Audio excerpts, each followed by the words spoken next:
with Phil stumbling drunkenly out of his bed, appearing in his head all the things he's wanting to be said. 19 minutes of Phil to Phil, with so much time to kill. He promised chill, but all he does instead is beg and show. The stream's online and straight away begins to whine, but all is fine as long as Shaz benign and doesn't step out of line. His content's immature for all to endure like fresh manure, but I feel sure he ran shoot of feeling so insecure. The money earned from yesterday was withdrawn and long gone, as Phil spending impulse is always set to stay on. If supports are also slow and stays so low and fails to grow, you never know, the show may turn into an easy bingo. Once kicked off across the board with charge to what because his code can be ignored, just how much DSP makes us feel so bored. To help us fight or sleep and try to keep alert to watch a creep who play bingo, but Phil will bitch and why his sheep are also cheap. While DSP is chasing green, we're seeing green across the screen as Phil's routine predictability rivals are so machinist, snorting, burping, leaning, ban. It matters not if factory fun is Shoutouts can't see if hours making feel less of a man. Takes a drink and starts like before lunching into a big pretending different bills when truth is there to buy a wrestling JPEG. Talks about his shitty life of college cat and party life and all his strife of forgetting that it's unwell and they were rife. With drama he will react but isn't act, that is a fact as he rehearsed to be exact in how he felt he was attacked. She's nearly over it and a win is in sight, with what to white despite Phil to light that tips were not white. We'll say alright it is okay and now it's time for Phil to play, but first he'll say that tips will help from being off the other day. And with those words we win again, it's never if but always when the game is won. Thanks to that we made it to the very end.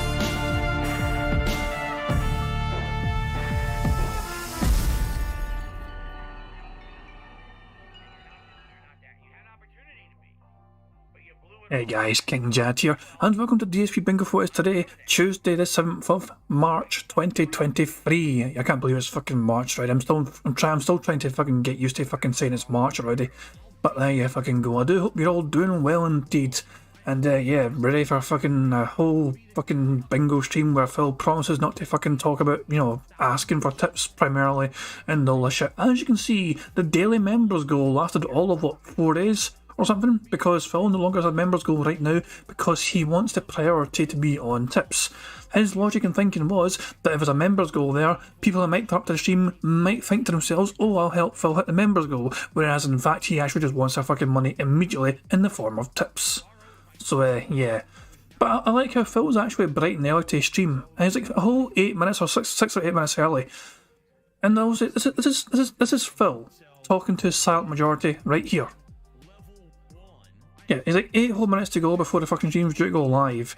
DSP says good morning, and there's fucking crickets in his fucking chat. Not one single fucking person responded for a good while. He's sitting there waiting for somebody, anyone out there, to fucking respond to him. This is a silent majority right fucking here.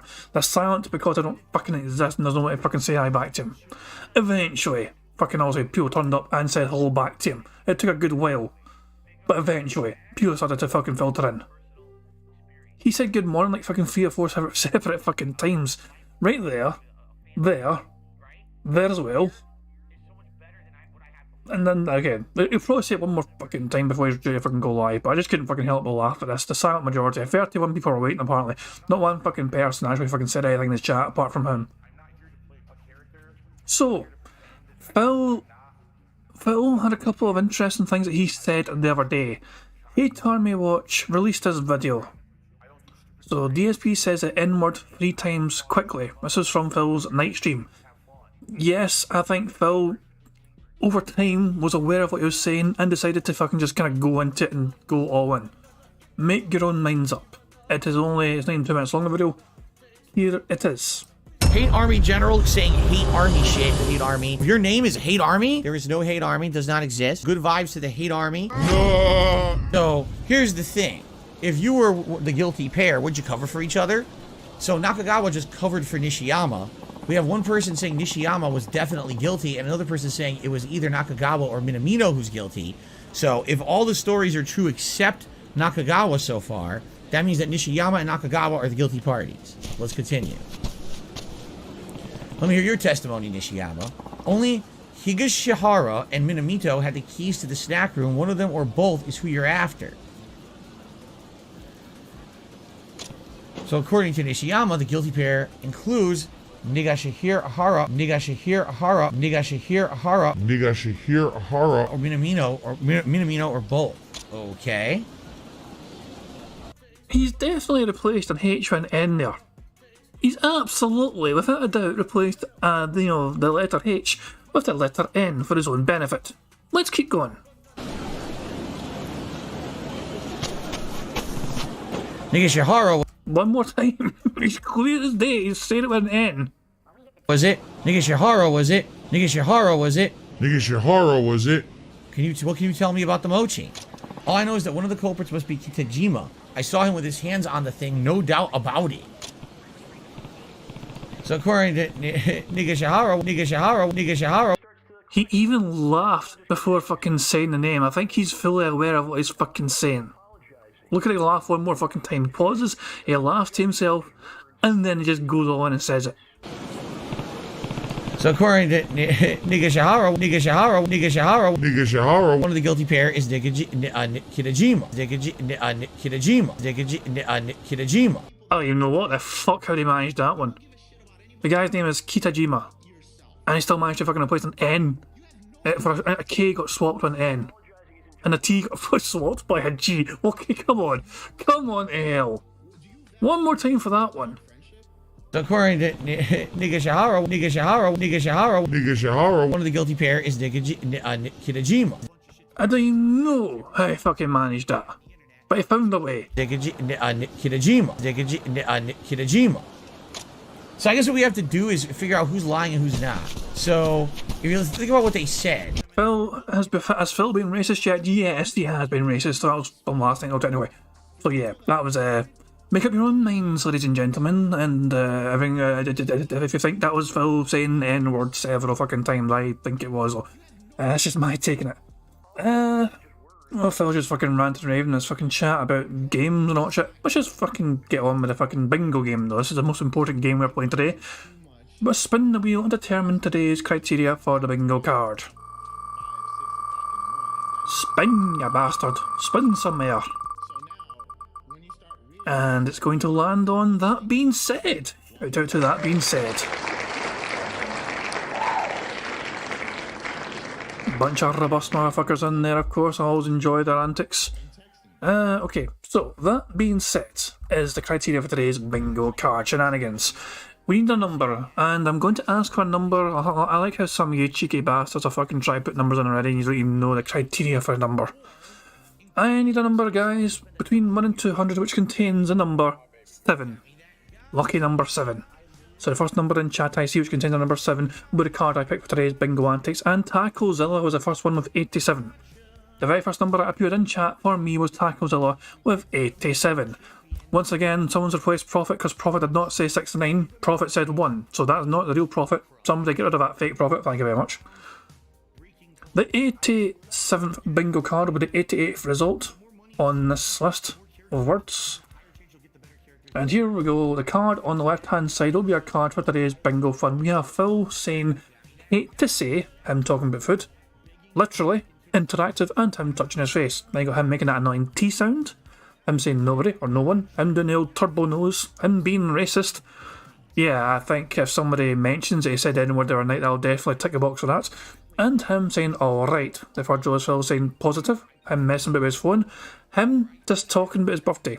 I have made this centre square one of the most easy signs because Phil has promised he's absolutely adamant that today will be the day he talks about his goddamn birthday. So any birthday talk, we tick off that centre square. Then him saying no exaggeration, and that being said. The fourth row is Phil saying disgusting, voted, him clearing his foot, him saying Q&A, and him saying oh. And anytime he's mocking anyone, he'll kind of start off with saying oh. The final row is Phil saying it is what it is, him doing hand graphs. What are hand graphs? It's when Phil is using his hands to demonstrate something either going up or down in numerical value. Then him saying interesting, what the fuck are you talking about? Or what are you talking about is also acceptable. It doesn't need to have the fuck, but if the fuck is in there as well, all the better. And finally, time.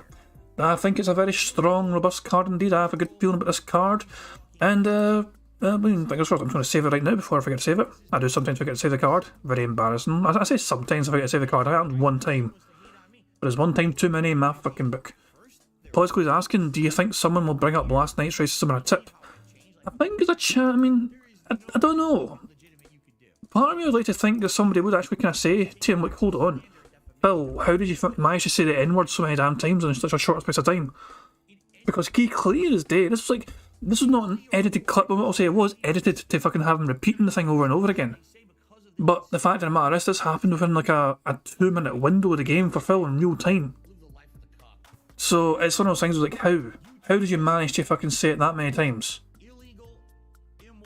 Look, Phil said good morning again. Fourth time he said good morning in his own chat. What the hell? Jesus Christ. So the bingo card has been saved. So I've got the bingo card all saved. Fantastic stuff. Oh yeah, one more thing to go through. Remember the whole talk of Phil denying that he's ever spent $200 or on DoorDash within a single week?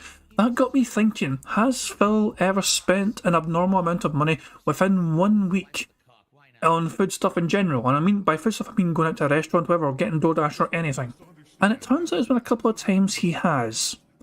The best example I could find, I think, was from September here, actually. So, we have the 2nd of September 2021. A couple of times there. And we also have the 7th of September 2021. So that's within a space of a week. And Phil spent... Guess how much he spent? $261.34 within the space of a week on 5 separate meals. Claim Jumper Restaurant, Shari's Cafe and Pies, Burger King, DoorDash, and DoorDash. That's right, I had 2 DoorDashes on the same goddamn day. Altogether, those 5 things combined within a space of a week add up to significantly over $200, $261.34. So, there you go. It happened a couple of other times as well, but that was the worst one I found. That was like the worst example. So, yeah, I just thought I'd kind of point that out. But yeah, that's just Phil for you. That's just classic Phil Burnell for you. Okay. Phil had a good day yesterday. As you might have guessed, Phil was also desperate for tips, and his chats were forthcoming with the tips indeed. You can see here, Hogwarts Legacy managed to get Phil his vest, his precious vest. He got over the vest goal by $55. The night stream was terrible, like a Dragon Ishin, only got him $30.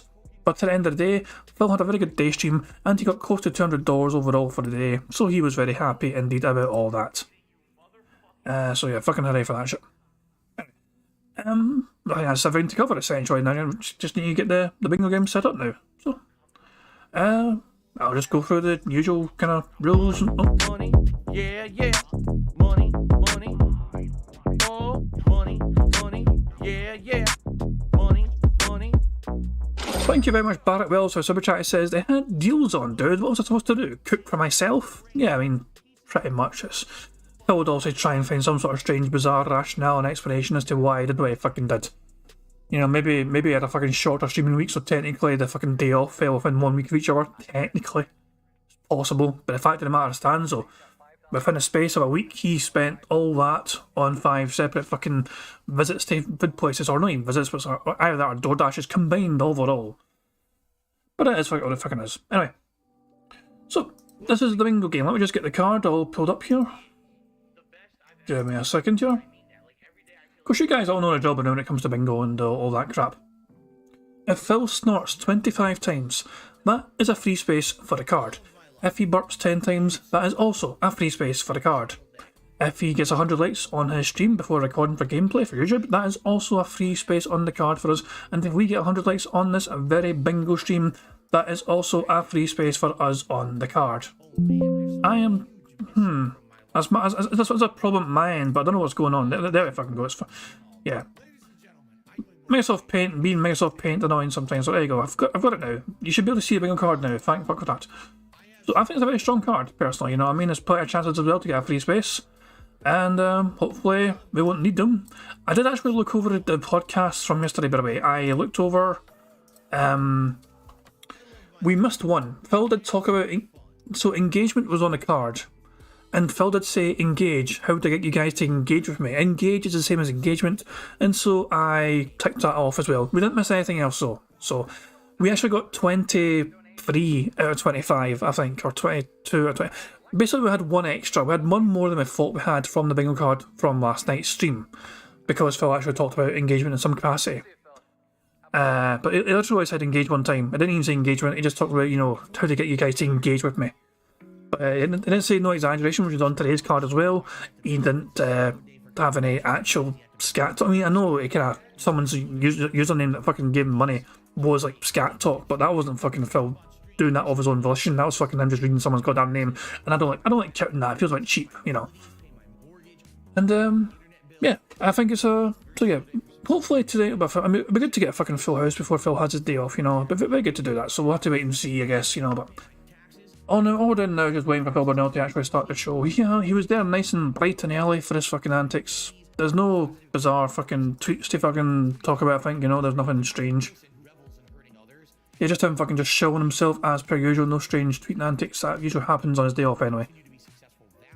And yeah, I just guess we're just waiting for Phil to start the whole goddamn show. So I'm going to turn up the music for, you know, Meerkat's music. You guys can enjoy some Meerkat music while I wait for Phil to properly go live. And by the way, Meerkat's live right now as well, streaming, so feel free to pop in, you know, give him a wee quick like and say hello if you want to, you know, just before Phil starts the show. But also, you know, this is all Meerkat's music as well, so like to spread all of them we can, you know, show some appreciation for these other robust content creators out here, you know, trying to entertain people. But I'll turn the music up and you can enjoy Meerkat's amazing classical collection and some newer songs as well. While we wait for Phil to get back. From Cream in His Hands. Please tip me. I need tips tonight. I need to pay bills over the weekend. I appreciate those who contribute in any way. Please, if you can tip me, do that rather than these super chats and membership. I need that way more, okay? Now it is time. It's a segment that everyone looks forward to. One of the highest rated segments of all time that I've ever done. All right? Ladies and gentlemen, it is time. Phil's day off. What's up, Piggy? Let's get it started. Big ups, Meerkat. It's my day off. Might leave the camera on and jerk off. It's my day off. Spend money on pulls and dumb shit. It's my day off. Might go out with my bitch wife cat. Give me money today. Give me money today. This is where my fucking money goes to every month. Garbage dump. Sadly, we're going to have to cancel having the song on full blast because Phil is beginning the bingo show now. As you can see, his little dumbass intro is playing. So, you guys all know what job now. Please tag me in chat because I'm going to say a thing on the card. I'm not trying. My things on the card just happen sometimes because I'm a stupid bastard. It is what it is. Bug bingo mechanics and all that. Got 25 out of 25 on the card. One of you guys could win a prize in chat. So, fingers crossed we get a full house today. And, yeah. I'll say, just do our best to listen out for Phil being Phil, you know what I mean? Hopefully we can get the full house. Free spaces as well, 25 starts free space, $10 free space, 100 likes here or there, free space. So good luck guys, fingers crossed, here we fucking go. Fuck you DSP, DSP's a bitch. Good morning everyone, Phil here, and welcome to the Level 1 podcast, where we're busy having fun down here on Level 1. Welcome to my final consecutive streaming day of the week. It's been a good one. I hope that you guys have enjoyed this week, and I hope that you're ready for one final day of gaming goodness as well as podcasting chill. Today is Tuesday, the 7th of March, 2023. Hello. How are you? I hope I find you well. So, today, on today's podcast, what I would like to officially deem today is planning day. And here's what I mean by that. We have quite a few things coming up. Exciting events, interesting things. And today is the day where we basically need to determine what exactly we're doing for all these events. For example, later this week, we have to determine if we're going to keep playing Wolong Fallen Dynasty or if we're going to try something new and different, and we have some options to talk about. Later on this month, we've got a big, large-scale React event that I'll be doing over on my React channel, DSP React. And we've got to talk about those options and see how the polling is going, because members are actually currently voting on that, okay?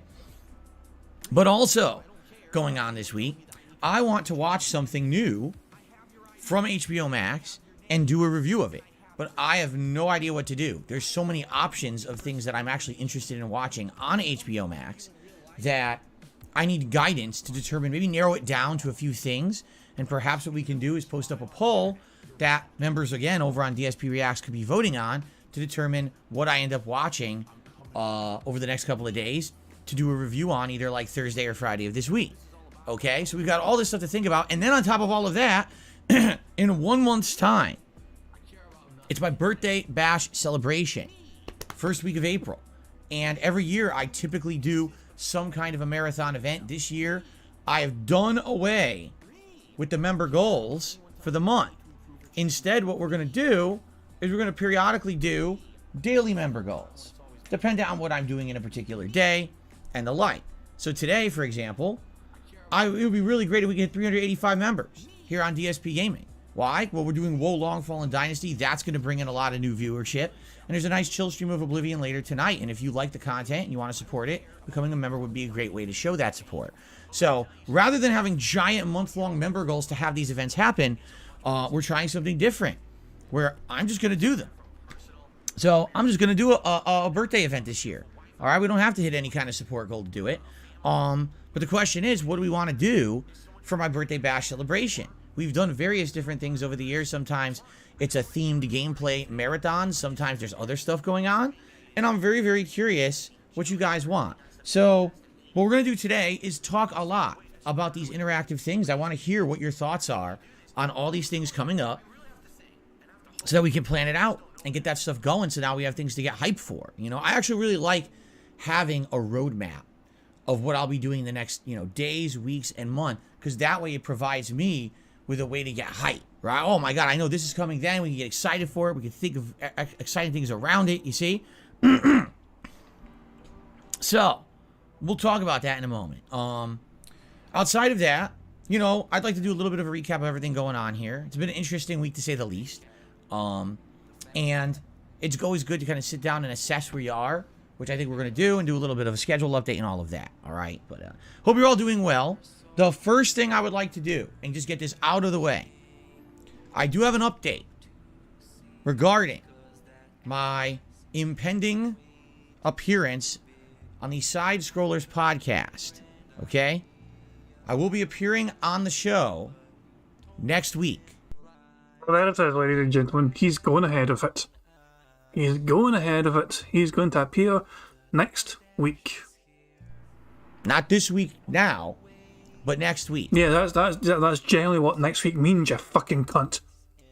The exact date I will reveal soon. Seriously? How are people meant to fucking prepare and hype themselves up for it if you don't give them a fucking roadmap, Phil? These things work both ways, bitch. I don't know if they want to reveal it first, or if I'll reveal it first. I'm not sure. But basically, keep you in suspense a little bit.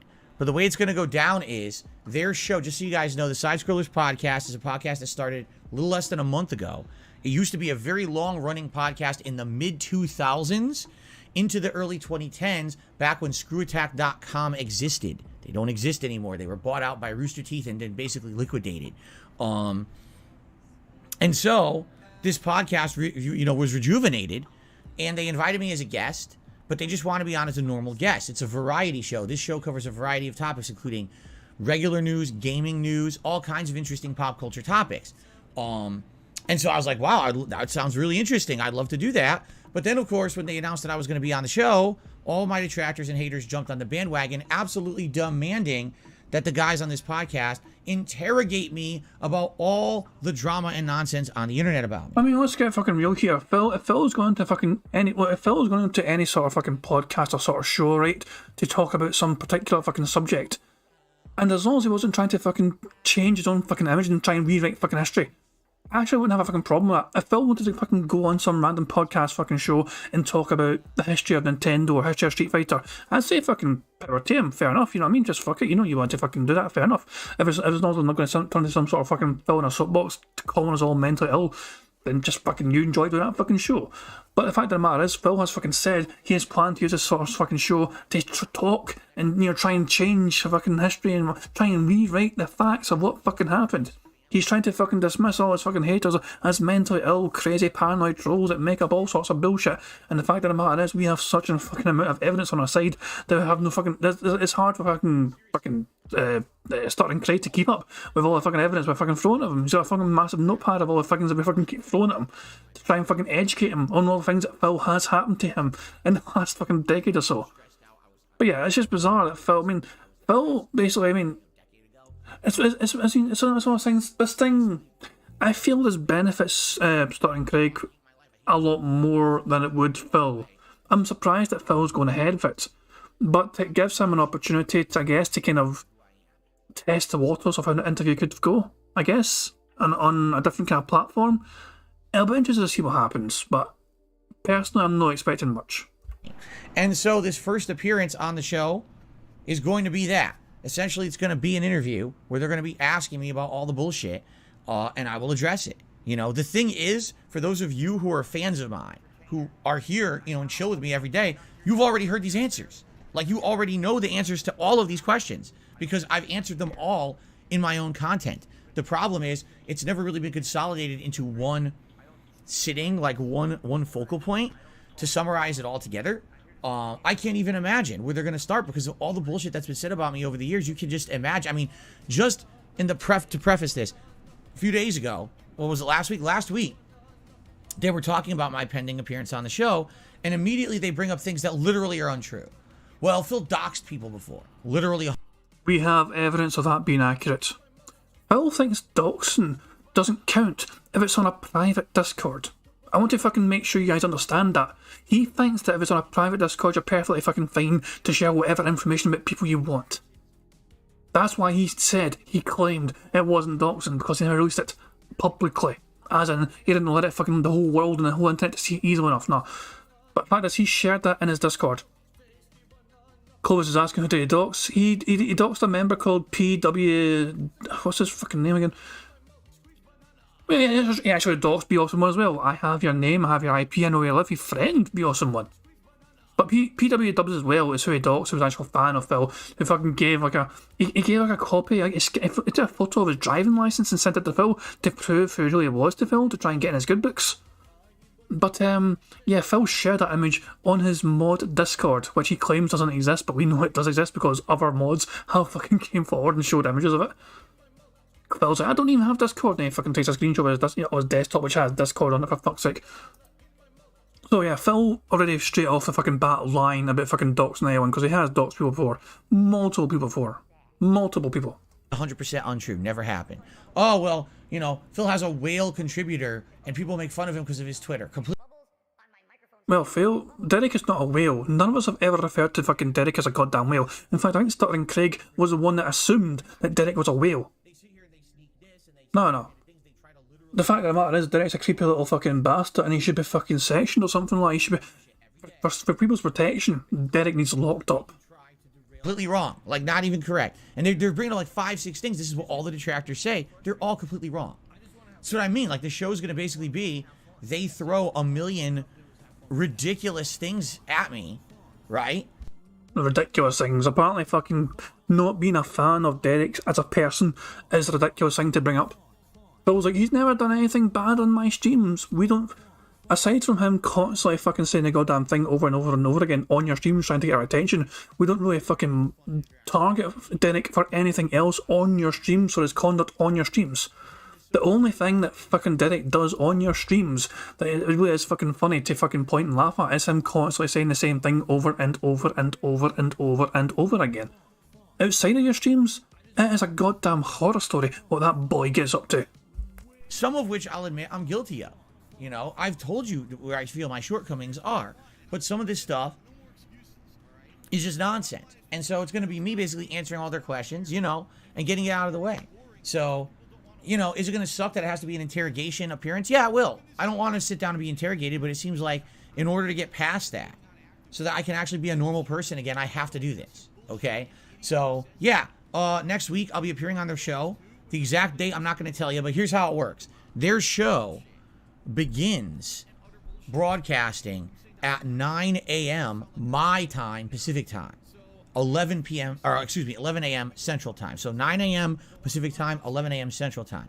So I'm actually going to get up early one day next week, and I'm going to be on their show, all right? Normally their show lasts an hour and a half to 2 hours. I predict this is going to be a long one. Like, I seriously predict out of all the shows that they've done, likely they're going to end up, there's going to be so much discussion about my history as a content creator, my shortcomings and problems I've had, but also the insane, absolutely insane amount of stuff that has been made up about me and me trying to clarify the truth of all those situations. This is basically this is Phil's fucking attempt to try and silence the fucking last 5 years of what every fucking detractor has said about him.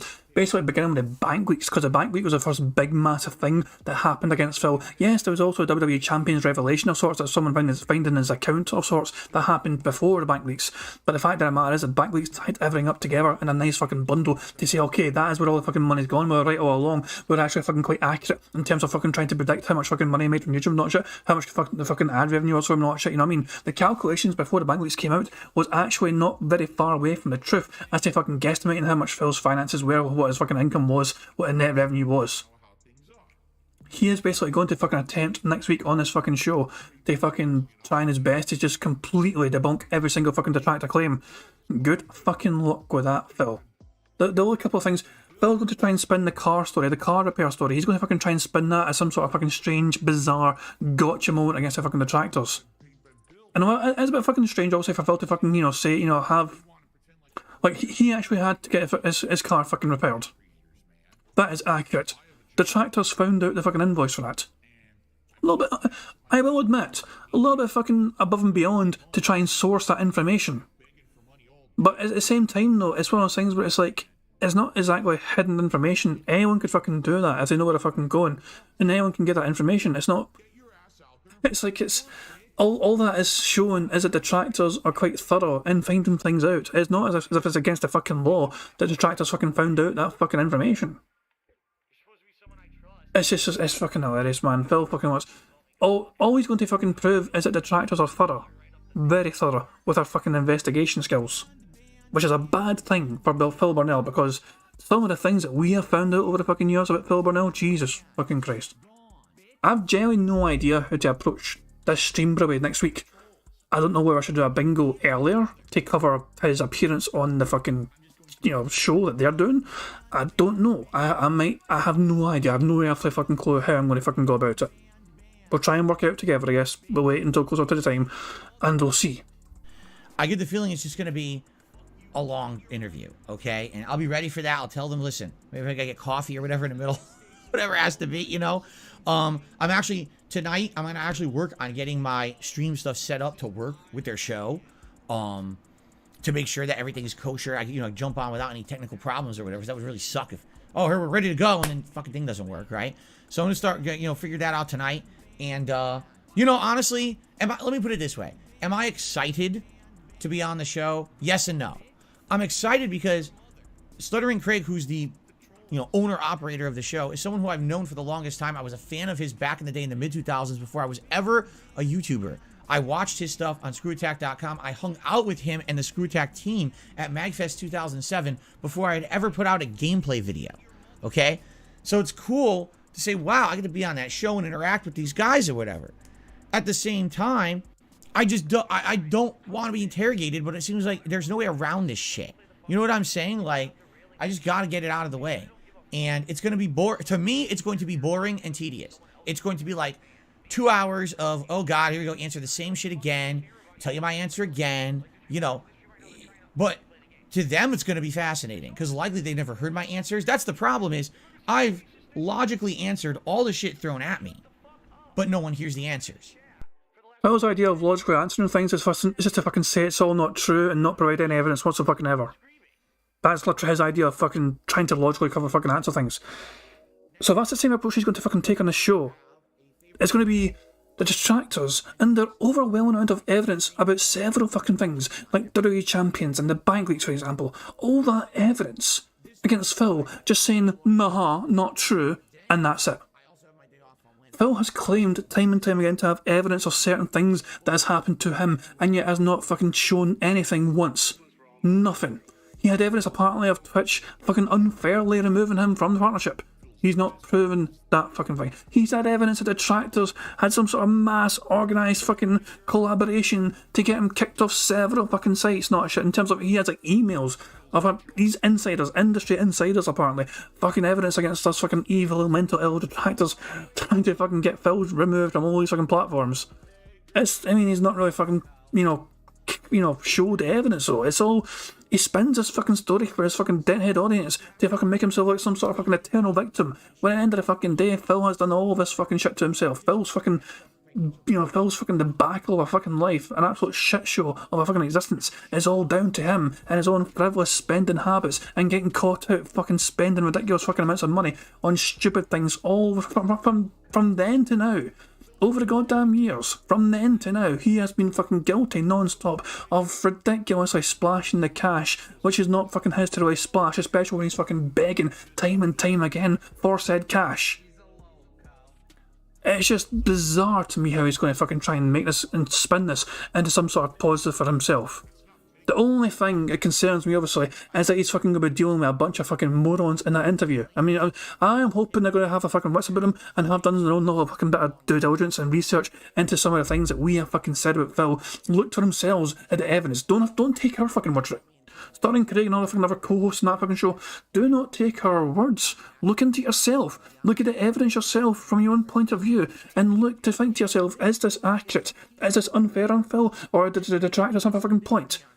They don't fucking have to listen to a goddamn thing we fucking say. I just fucking hope they actually fucking do a wee bit of fucking due diligence and actually fucking look into the matter some more. And actually, we're prepared. We have fucking told him what Phil is going to likely fucking talk about. He's already fucking told us some of the things he's going to fucking cover. So you know what to fucking expect with Phil. You know, because he's fucking came up with these excuses all the damn time on his fucking, on his fucking show and his fucking crap. We know what Phil's going to fucking say, roughly. But it's up to them, it's up to the co-hosts to fucking be prepared to fucking combat that with their own takes, with their own, their own feelings on the fucking situation on it. And if they're able to actually fucking, if Phil says a lie, for example, if Phil lies about the doxing, are they going to be prepared to fucking say, what about Be Awesome One? I have your IP, I know where you fucking live. What about PW Dubs? You fucking released this information on your modded Discord. Are they going to be prepared to fucking counter Phil's nonsense lying? That's really the big question. That's the big burning question. Might be, they might not be. They only hear the noise of the detractors reverberating the accusations because that's what gets echoed on YouTube, not the actual answers to the questions. You see? So finally, I could just sit there and be like, all right, we got to get out of the way. We get it out of the way, and we'll see how it goes. Because here's the thing. I can't make anyone believe the things I say. I feel like no matter what... Phil, if you had evidence, I'd fucking, be more likely to believe you. If you had irrefutable evidence that some of the shit we fucking say is wrong, then by all means, I'd be okay. Got that wrong? I would genuinely apologise if Phil was able to properly and accurately fucking debunk anything I've claimed. But the fact of the matter is, Phil doesn't even try. He just buries his head in the fucking sand and says, nope. You're all lying, you're all wrong, you're all evil, you're all mean. Please just fucking let me live my wee fucking shitty life. Please ignore me for a whole year while I try and grift to fucking dentheads time and time again. It's why the fuck? I mean, it's bizarre now to think about it. End of the fucking day, Phil was conning a bunch of fucking dentheads in his fucking chat that just love fucking throwing money at him. It's like, why do we care so fucking much? We're not saving these fucking morons from throwing money at Phil. We're trying our best to fucking educate them, of course. But at the end of the fucking day, he's still going to get the fucking money from these dentheads. Yesterday fucking proved that. There's always going to be people who are going to not like you. And there's going to be people who want to believe what they want to believe. So it doesn't matter if they ask me 2 hours of questions and I answer everything rationally, logically, and to the best of my ability, without, of course, putting myself or my family at personal risk. And people will still say, well, that's not enough. The answer... What is your definition of personal risk, Phil? Is your idea of personal risk asking a question which you fucking know is going to fucking make you look like a fucking hypocrite and actually fucking admit to things being accurate? Because you admitting to WWE champions would technically be a personal risk for you. Because it would mean that we were fucking right all along about the money you fucking get playing that stupid fucking game. The fact of the matter is, Phil's fucking interpretation of personal risk is a fucking interesting one to me, because how does he equate personal risk? Is it him looking bad to his audience? Does Phil think him looking bad to his audience and being fucking caught out in a fucking lie as personal risk? Does that mean he's going to fucking lie to try and save face? You see what I'm saying? Phil's idea of personal risk could be, I better fucking make sure I don't accidentally fucking trip up and admit to things which I said before were not true. Sure enough, he didn't show enough evidence, he didn't do this or that. And that's fine. What are you going to do? But at least then it's out there. And if people have these questions, they can watch the show. And if they don't believe me, they don't believe me. But at least the questions have finally been answered and it's put to bed. Enough of the beating the dead horse bullshit. Money, yeah, yeah. Money, money. Oh, money. Thank you very much to Barrett Wells for the super chat. He says he left poison on the floor for the past year. His definition of personal risk is flawed. Yeah, that fucking shit meant to kill fucking ants if he spilled some shit on the floor, and Jasper could have fucking made him. In fact, Jasper was actually ill for a bit, wasn't he? Like, he was like, that's why I fucking had to take the fucking cat to the vet and all shit. For all we fucking know, Phil, without even being aware of it, poisoned this fucking cat. Because I'm certain I had to fucking take that cat to the fucking vet before. And now I fucking discover all that fucking shit they poured down the fucking floor to kill ants and that shit, they fucking spilled some. It's on the floor, it's perfectly fine. What's the worst that can fucking happen? Well, Jasper can fucking see it, think it's something sweet, try and lick up whatever and get fucking poisoned. That cat definitely had to get fucking taken to the vets, and I'm fucking saying now, there's a dots connecting here, and it's very fucking possible that Phil inadvertently poisoned his cat. It's just a theory, of course, but it's possible. Questions have finally been answered and it's put to bed. Enough of the beating the dead horse bullshit. You know, I said my piece and then we're done and we can move on. Money, yeah, yeah. Money, money. Oh, money, money. Yeah, yeah. Money, money. Thank you very much to Anders Pack for a super chat. It says, listening to him is as tedious and repetitive as it gets. Listen to me and not them. Proof enough, dickheads? Right, okay then. Pretty much. Phil, when's the last time Phil tried to prove anything? Honestly, when's the last time Phil actually conclusively proved anything about things that we fucking claim? He cannot and has not been able to. The only real exception is Cat, although everyone was taken for a fucking ride, and it was the detractors that fucking uncovered that catfishing scam. That was a bizarre fucking situation that Phil could have fucking easily prevented had he been forthcoming about his relationship with Cat. That was a fucking secret at the time because the boyfriend wasn't allowed to fucking know. And if people won't move on, well then screw them, right? Who cares about them? You know what I'm saying? So that's the way I feel about the whole thing. But anyway. Yeah, it's going to be next week, okay? So I'll let you know exactly when we have the date set in, unless they would like to reveal it first. In fact, I'm almost feeling like maybe they want to reveal it first. It is their show, after all, rather than me spilling the beans.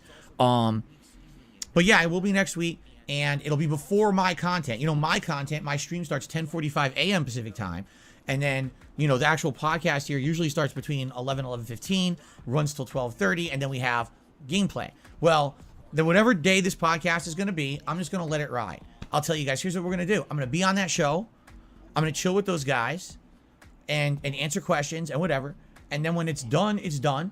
And then I come over to here, to my channel, and we basically go live and we do a decompression session where we just talk about all of that and relax for a bit. And then we determine what we want to do. I don't even think that stream, I don't think I'm even going to set any determined gameplay or whatever. Maybe we just relax for a couple of hours and that's it. Or maybe... instead, maybe we talk for like an hour and then I jump in, I do something random like Call of Duty multiplayer or something like that. You know what I'm saying? You know, I don't know how long it's going to go. I don't know how long those guys have either. Like usually, like I said, their show is from 9 a.m. to 11 a.m. my time. It's like a 2-hour show. I think they do a post show for their patrons as well. You know, but I don't know realistically how long it's going to run. I guess it really depends on where the conversation goes, how many of the insane, crazy conspiracy theory accusations they really feel like they want to address. I mean, they could literally go down the laundry. Money, yeah, yeah. Money, money. Oh, money, money. Yeah, yeah. Money, money. Thank you very much to Black Nature Super Chat. It says, who could have guessed being a compulsive liar? Money, yeah, yeah. Money, money. Oh, money, money. Yeah, yeah. Money, money. I interrupted my super chat with another super chat. First of all, thank you very much to Black Mage for saying, who could have guessed being a compulsive liar makes it impossible to trust and believe you. Yeah, Phil lies about everything, for fucking sake, remember. He lied about having a fucking pet cat, he lied about fucking going to get fucking married, he lied about so many goddamn things in the fucking past, and he fucking said I had to protect my fucking family, I had to fucking protect this and that and not shit, for fuck's sake. Thank you very much to Barrett Wells as well for a super chat. It says he's got to repignatize Dents after the interview. That's a fucking good point, actually. He's determined to still do his fucking stream after his fucking interview and all that shit. That's what I'm saying. I don't know. This is what I'm saying. I don't know how to fucking approach my bingo. I don't know if I'm actually going to fucking do anything for the interview for bingo, because if Phil's doing a stream afterwards, I might be more interested in that. I can't do both. There's no way I'm going to be able to fucking do both. It's just gonna be, I think it'll be a fucking impossibility for me to try and cover fucking both. especially with fucking amount of times I fucking pause and all that shit. If I'm going to do both, okay, I'll have to fucking make sure I don't pause one time whatsoever during the interview itself. I could have a bingo card, we can try and do it live on the spot, but I don't think pausing during that is a fucking good way to do it. Maybe let that shit fucking flow organically. And then when you get to the fucking thing where Phil's now fucking preparing for his little fucking shitty decompression session podcast, then maybe I could fucking do it. I don't know, but it's still a work in progress, so we'll have to fucking wait and see. But who knows? Who fucking knows? We'll deal with it when its time comes, I guess. Conspiracy theory accusations they really feel like they want to address. I mean, they could literally go down the laundry list and ask me every question, and it could take 7 days.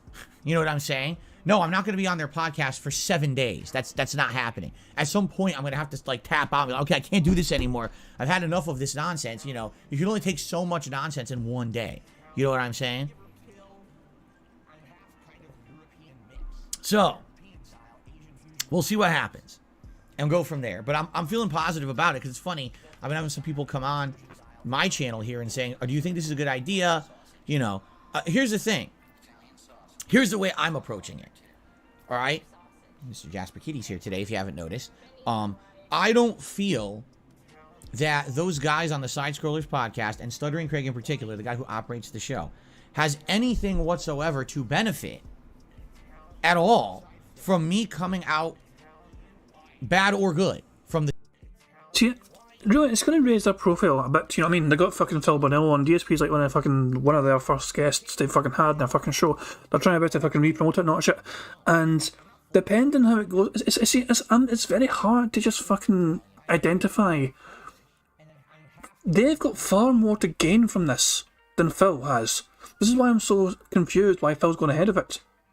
Maybe, if he's this confident going into it, maybe he's kind of a bit aware, kind of the intentions of Stuttering Craig, maybe it's... Because remember, keep in mind, the quartering kind of promised all sorts of shit as well, and that interview turned out to be some fucking garbage fucking fluff piece of hell. It's just fucking insane.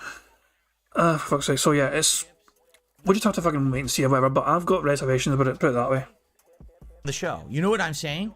Like, if I go out of the show and I look like a horrible, heinous villain, they don't benefit. If I come out of the show and I look like, oh, everything's good, they don't benefit.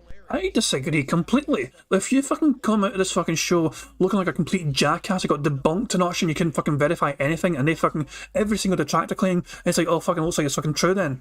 Because they got more reason. If they fucking publicly admit on their fucking show, we're more likely to fucking believe the detractors for what they're saying than you. Because of all the evidence they're showing compared to you fucking saying, please believe me, that's going to make them look like they're fucking... That is going to be internet gold.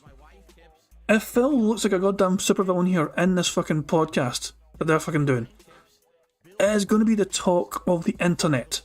The lol cow got humiliated trying to fucking debunk things because these people were apparently so prepared for every single fucking claim Phil made. They had all the evidence at their disposal, thanks to a fucking army of detractors fucking feeding them information time after time after time. This has potential to really fucking be a big thing for them if Phil is actually fucking made out to, like, if they're prepared for it, of course. If they're prepared to ask what needs to be asked, and they know fucking how to fucking deal with this shit, you know, they know when to swap Phil's lies. Yeah, money, oh, money, yeah, money. Thank you very much to D-Dog for his super chat. So I forgot to make Phil dance until like the second after. But thank you very much, D-Dog. It says, the one thing that interview will never answer. What was that strange green thing growing on the Wii remote? Unsolved mysteries. Like, fuck, that's probably some fucking nail fungus or some piss from Phil. Fuck knows, man. Jesus Christ, man. Phil's a disgusting human being, for fuck's sake. Terrible stuff. Yeah. The fucking Wii remote fucking had like mould growing out of it or some piss. But yeah, look, the fact of the matter is, this has potential, this interview, to make them look amazing, the fucking people hosting the show. Or it can really fucking... I don't think that's going to happen. It's also wishful thinking to think, oh, Phil is going to fucking go on a show and they're going to be so goddamn prepared for him. They're going to be like fucking super well aware of when Phil's going to be lying and they'll be able to fucking say, hold on a second, that's not true, because of this, because of that, and all that. But I don't... As nice as it would be to fucking happen, I don't think it's going to fucking happen. And you know what Phil's going to do? Phil's going to fucking admit, oh, he got me. As if Phil's going to say, you guys got me, okay, that's true. He's not going to fucking do that. He's going to deny until he gets pissed off and just fucking calls it quits. He'll probably leave the fucking show early or some push, because if that gets to that fucking stage, he's going to fucking tap out sooner than expected. Or if it comes out where everyone's kind of like, whatever, judge for yourself, they also don't benefit. So to me, like I see, there's no vested interest. You understand what I'm saying? Those guys are not going to open up a hater channel about DSP the next day and then benefit from a series of disgusting videos about me. You understand? While a lot of these people who are on the internet saying nasty things about me, that's literally what they've done. Why would I ever go on an interview with Review Tech USA, who has literally benefit from slandering me? So Review Tech USA, his big crime. So Review Tech USA was a member of DSP Gaming for a short while. He has given Phil money in the past. He has supported his content. Review Tech USA though had a bit of an open mind. He dared to watch detractor content on his own streams. They watched the Secret Limited video that was about WWE Champions. He consumed all that evidence put forth in that video. And he thought to himself, you know what? This video made a very compelling point. I find it hard to disagree with most of what if it was in this fucking video. I think this video is believable. I think Phil has a problem with microtransactions in mobile gaming. Him publicly saying that made him dead to Phil Burnell. He's like public enemy. It's like Review Tech USA is almost up there with Keemstar and the rest of Phil's enemies out there. Because that was like the last fucking straw. Not long before that, fucking, you know, RTA almost gave Phil a fucking PC. Here's a backup PC, Phil. Your fucking current computer's having problems. Do you want a backup PC? But Phil, as I'm saying, Phil didn't want this fucking made public. He didn't want anyone fucking being aware of this for reasons undisclosed. We think it's so he could fucking try and grift his fucking, you know, dent his some more. But no, he wasn't ready to accept it yet. He wasn't ready for the details to fucking come out yet. Review Tech USA talked about it on his own stream. I offered Phil a PC. And then fucking people went over to Phil's stream and says, what's this about fucking Review Tech USA? You're offering you a fucking PC and you're not fucking taking it. You need the computer, Phil. Take the fucking PCs, offer them for free. And Phil's like, oh, for fuck's sake. So we think, I mean, the common theory is that Phil was annoyed that he actually fucking couldn't grift more about the fucking PC that he needed because the word got out, thanks to fucking Review Tech USA, that he was offered one. For fuck's sake. Anyway, it's just, that's my fucking taking it, but we'll have to fucking wait and see. We'll see what happens. Constantly for how many years, always covering me in this really negative light, you know, making fun of me. Why would I do that? Why would I give him even more opportunity to benefit from my misery, right? As opposed to here's someone who feels to me like they're neutral parties. They don't. Most of the people on that show have never even heard of me and don't know anything about me. So they want to honestly investigate this unique situation that is me and my notoriety and infamy on the internet. See, I'm perfectly happy about that. I am perfectly all in favour of people who might not be aware of DSP being free to investigate and find out for themselves, because you know what happens most of the time? Most of the time, that's how new detractors are made. And honestly, I was asking the other day, hands up to all the fucking retro detractors that are fucking here since like 2014 or 2015 or whatever, you know, fucking long time. But what about all your, I mean, how many of you guys are newer detractors within the last year or two? Are there any people in here who are fairly new to the DSP fucking world of detracting within the last year or two? I assume there's a few of you. In that case, it's one of those things that's like, you guys obviously did not know who DSP was until a year or two ago.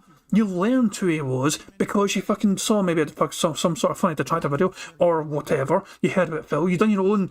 I assume you also, you know, it's not a case of you just fucking automatically believed what was being said about DSP.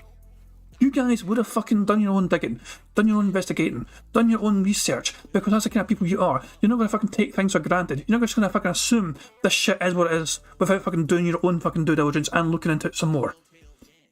And what happened? You guys became detractors. You guys saw what detractors were saying, like Secret Limited, like Evil AJ back in the day, like Hate Army, Aquatil, even fucking me, people like me, ranting and raving about fucking Phil's antics. And you thought, yeah, you know what? There's a point there. There's something there, there's substance there. You see what Phil was saying, or not saying even. And it's like, yeah, they're fucking right about this guy. You all came to that conclusion yourselves. It wasn't us fucking like mind manipulating you with fucking strange, evil, like misinformation or whatever, but we've fucking been very forthcoming with the kind of information we have at our disposal. You guys watch a full podcast every day, essentially, through, well, sometimes you don't, I'm not seeing you here every single fucking day, I know it, but you guys, though, a lot of times will fucking see what Phil says every day. There is no editing here of Phil's fucking words. He makes himself look like this, all by himself. You see? And I think it's going to be an interesting ride, to say the least. And so it'll be good to be done too, to get you out of the way. I guess, Jasper Kitty, you're a nut. I guess it'll be a good thing to just get it all out of the way and then say, all right, guess what? Now, I've appeared on someone else's show. I've answered questions, right? And, you know, you can believe me or not, but now we can move on. If you don't believe me, then just get the hell out of here, right? Enough with this cloud of nonsense that continues. Now I can just do my own thing on my own content, and that's that. You know what I'm saying?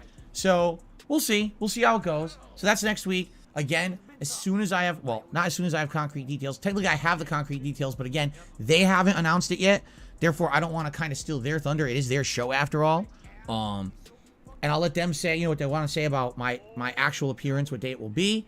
And that day, I'll be appearing on their show early. I'll let you guys know ahead of time so you can go check it out if you want to check it out live. And then we'll come back over here afterward, whenever it is. I'm not scheduling my show to start at the same time because I guarantee you that show's going to run late. And I'll just start up over here. You'll know when I'm starting here because the show will end over there. And I'll come over here and we'll just chill and talk. All right? Fair enough? I hope so. And then after that, we'll do gaming or whatever you want to do for the rest of that stream. So that's coming, okay? But that's next week. Now, let's talk about the short term this week and heading into later this week and all the topics I wanted to talk about. So, today's my final consecutive streaming day of the week. And today we're... Money, yeah, yeah. Money, money. Oh, money, money. Yeah, yeah. Money, money. Thank you very much for Black Major Super Chat. It says, what's his plan for his WWE Champions questions? I'm pretty confident there will be questions. I'm pretty confident there will definitely be questions relating to that game. He's going to fucking say the things he's already said before. Yes, I've tried the game in the past, but I don't play it anymore. I've not played it in years. That is pretty much going to be his answer for that. Never mind all the evidence at our disposal linking Phil to still playing that game, and he has been playing that game every day now for over 1,800 consecutive days. Never mind all that stuff. Never mind tracking his fucking, fucking user ID and all the times they fucking got the name changed, which is not meant to be possible, by the way. Keep in mind, changing your name on WWE Champions is not usually possible unless you contact Scopely behind the scenes. We have concrete evidence of that account getting his name changed. It wasn't as if we fucking just found some random person that we thought may have been DSP because the fucking name's different. No. We fucking track that shit perfectly. I say we, I had fuck all to do it. People like Gamebox and all that shit, you know what I mean? He's the one who's able to fucking identify this is Phil's account because he plays the game himself. He doesn't usually spend money in it. He may spend like a $5 or so, $5 here and there, whatever, on an event at most. But that's how he's able to fucking track the spending as well because he knows the fucking game. So he knew what to fucking look for. A roster size the size that Phil has is quite a unique size roster. There's not been a lot of updates lately on Phil's spending on WWE Champions simply because he has not been making top 100 in the latest events. So his spending seems to have fucking curtailed dramatically in WWE Champions. He's probably still playing and spending, of course, but it is not to the level where he can get in the top 100 of these fucking events every week in that fucking game. Also, there is a fucking brand new mobile game out, remember, for Street Fighter, so he might be fucking splitting his loyalties between both games. Who knows? So, today's my final consecutive streaming day of the week. And today we're going to be doing more Wolong Fallen Dynasty on the Xbox Series X. Which is funny because now that 2 days have passed since my last session, I've gotten comments on the videos, I've gotten messages from people in chat here, and via like email and everything. Everyone is saying, yeah, basically Wolong runs amazingly on the PS5. It's like flawless. It doesn't have a single frame drop. It runs smooth like butter. And on PC and Xbox Series X, it has problems. Frame drops, input delay issues, game crashes constantly on PC apparently. That's something I haven't experienced, luckily. But I'm definitely seeing the issues on console with this game. And it's pretty frustrating, honestly. To see a game like this that relies on pinpoint accurate parry timing not be able to have that executed because the frame rate's going like this during boss fights. So it pisses me off because, well, here's the thing. I didn't spend any money on the game. All right, let's clarify here. I didn't buy it. Thank God I didn't, right? Seriously, thank God I didn't. Because I do feel like if I had bought this for 70 bucks and I was getting this performance, while I hear, oh, people who bought it for 70 bucks playing on PS5 are having a much better experience, I'd be really pissed off right now. You have to understand, one of the reasons I'm actually not that angry is because it's a Game Pass game. I didn't spend anything on it, therefore it's not like I wasted my money, and I don't feel like I got ripped off. I absolutely, positively, 100% would be pissed off if this frame rate issue were present and I had bought the game, okay? But I didn't, and that's a good thing, right? Because I get to experiment with more games, I get to play more games without that money investment, and I don't have to be so upset. At the same time, I'm going to call out these issues as I see them. Or I'm not going to ignore the issue because I didn't buy the game. This is definitely a problem for this game, okay? So, yeah, it's annoying. And, you know, what we ought to do today, we're doing a major stream of it, 3 more hours. I can tell you right now, I'm definitely going to beat this boss. This boss is, here's what it is. Everyone's like, so because your parrying is screwed up, you can't be aggressive against this boss you're stuck on. Instead, you just have to hang back and wait for it to broadcast its unblockable attack, which actually is fairly easy to parry, and usually won't have a frame drop during the animation because you're not in it. It's being in the boss's face that's causing the frame issues. So just stand back and wait. Now think how boring this is. Don't fight the boss. Just stand back and wait around until finally it decides randomly through RNG to do its unblockable attack.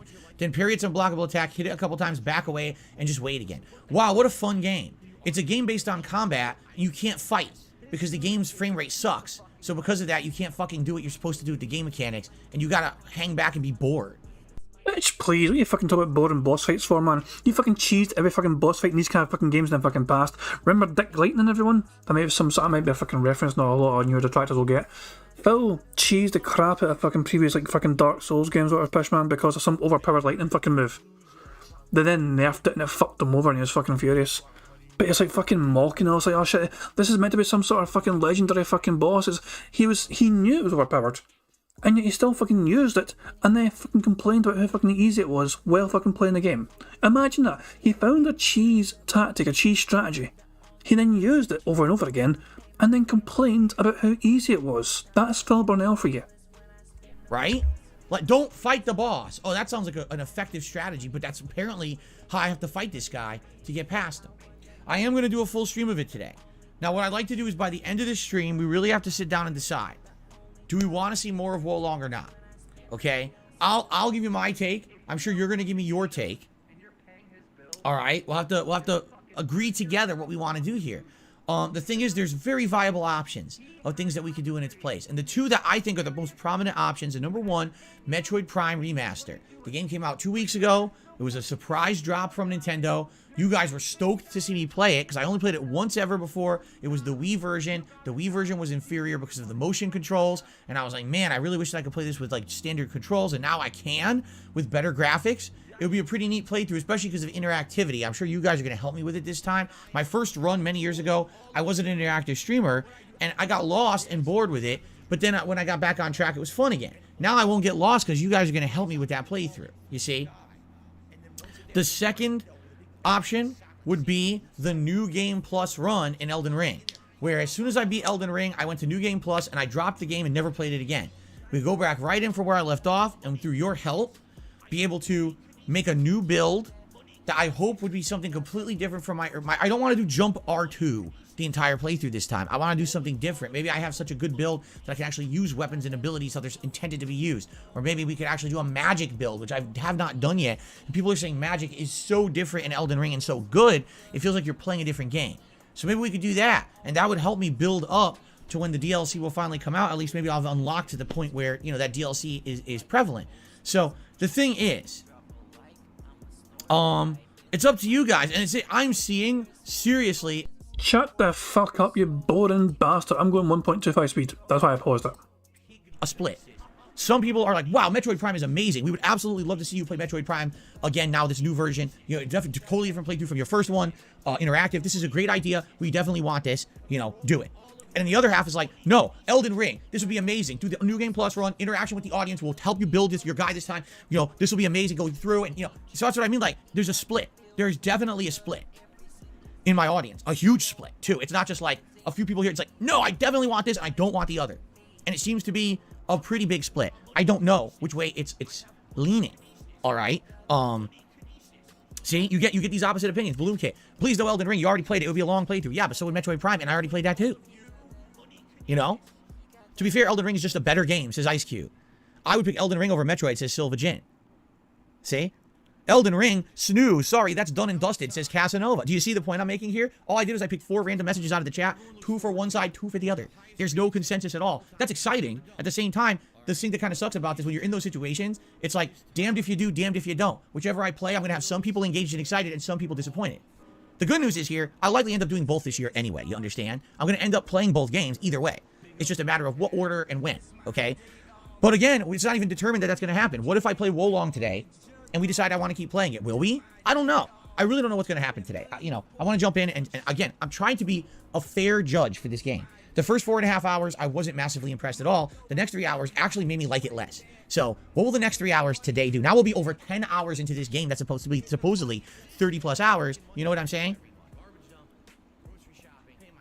So, Carlton Jr. says timing it for the Elden Ring DLC seems to make sense to me. Eternal Napalm says start with Prime, then play Prime 2 and 3 as well. It's like, oh, brother. Anyway. Today seems to be a pretty important stream of Wolong, doesn't it? So there you go. Later tonight, thank goodness, hallelujah, tonight at 6:45 p.m. Pacific time, Oblivion. Chill, Oblivion, fun. I'm very excited because after having a stressful Wolong stream today, we're going to need to decompress tonight and have a relaxing end-of-week stream on the late stream of Oblivion. We're actually in the middle of the Thieves Guild questline, which is a lot of stealing. Duh, it's the Thieves Guild. And we're making good progress in it. So I'm excited for more of that tonight. I hope you'll join me for that chill fun tonight. I made a lot of money. I think I went from like 2,000 gold. I was like almost 7,000 gold now just doing the Thieves Guild questline. So, tomorrow I'm off from streaming. All right? Tomorrow there will still be a little bit of content because I will be putting out my final part of DSP versus the Internet. That's my weekly react show over on DSP Reacts.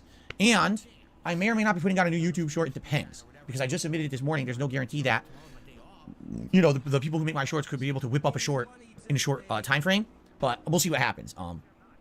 But I'm not here tomorrow, okay? When I come back on Thursday, it'll be Hogwarts Legacy on the first stream, and it'll be Like a Dragon Ishin on the late stream. So essentially a do-over of yesterday tomorrow, which will be exciting and fun to make progress. We're actually getting near the end of Hogwarts now, okay? I would say probably another 3 streams, I think we're going to wrap up the game.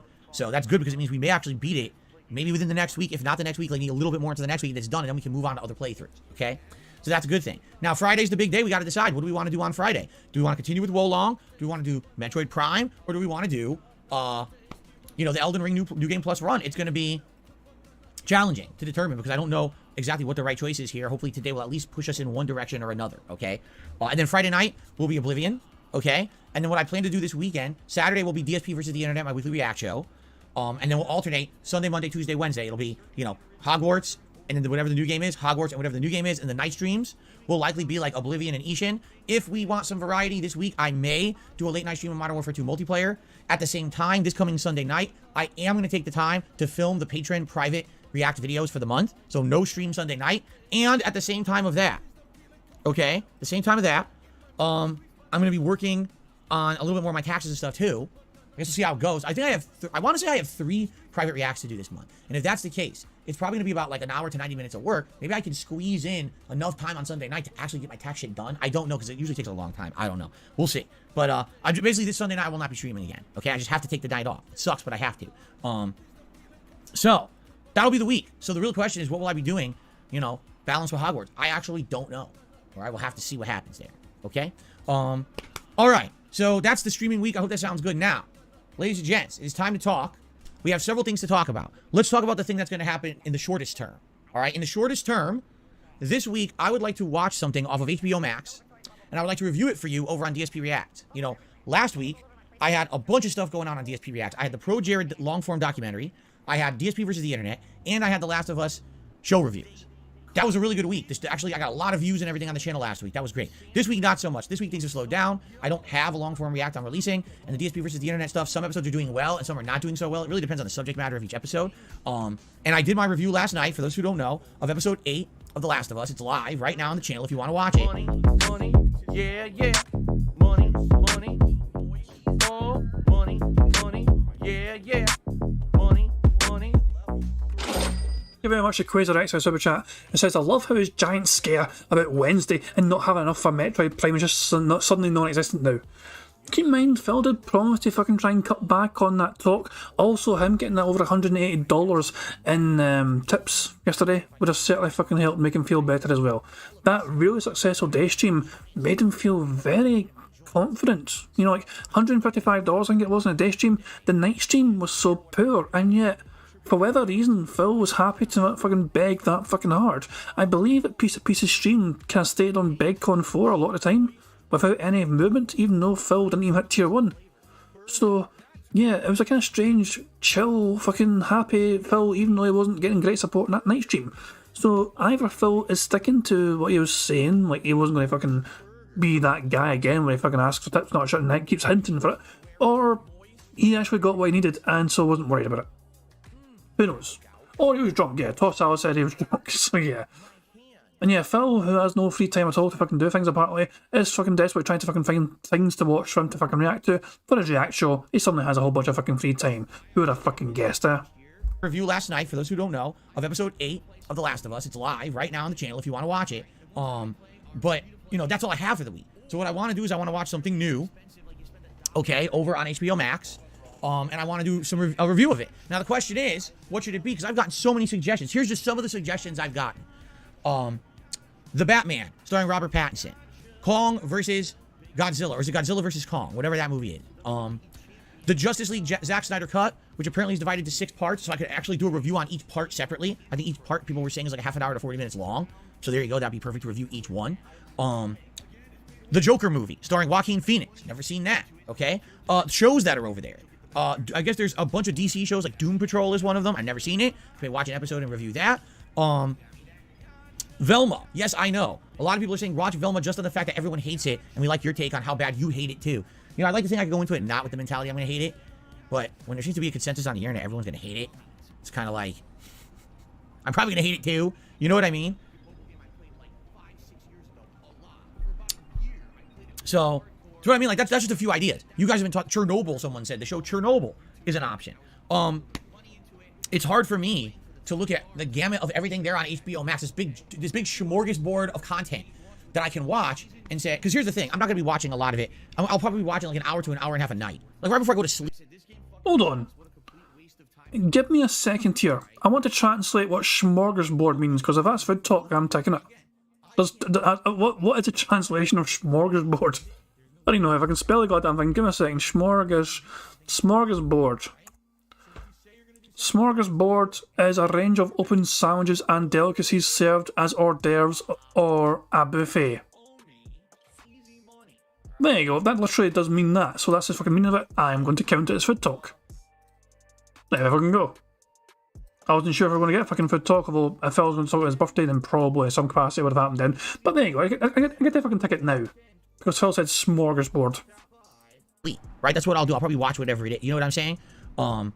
Before I go to bed. So if I can watch like an hour to an hour and a half of it each night, right?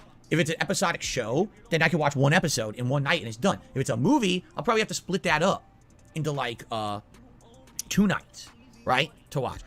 Here's my question, because you guys have already told me the Batman movie is like over 3 hours long. So if that's the case, if I'm gonna watch the Batman, it's gonna take me a couple nights to watch the thing. Okay. How long is the Joker movie? Does anyone know the running time of the Joker movie? Succession is a TV series. It's pretty good. What is it about? What's Succession?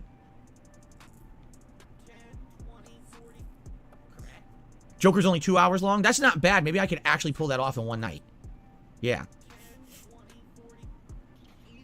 Andy Young says, am I going to do an overall season review of The Last of Us? Yeah, essentially, the last episode. Next week, episode 9, the final episode. I'm going to review that episode, and then I'm going to do my summary thoughts as a whole of the whole series all in that one video. So. Joker's pretty depressing. Oh, that's fine. That's absolutely fine. I love being depressed. Watch the Sonic movie. I mean, eventually I probably will. It's kind of a good idea. I think it might actually be on, it was on Amazon at once, wasn't it, the Sonic movie? I think it was. Yeah. In fact, you know what, hold on a second. I mean, I can answer it right now. I have the Amazon app right here. Let's see. Sonic was on there.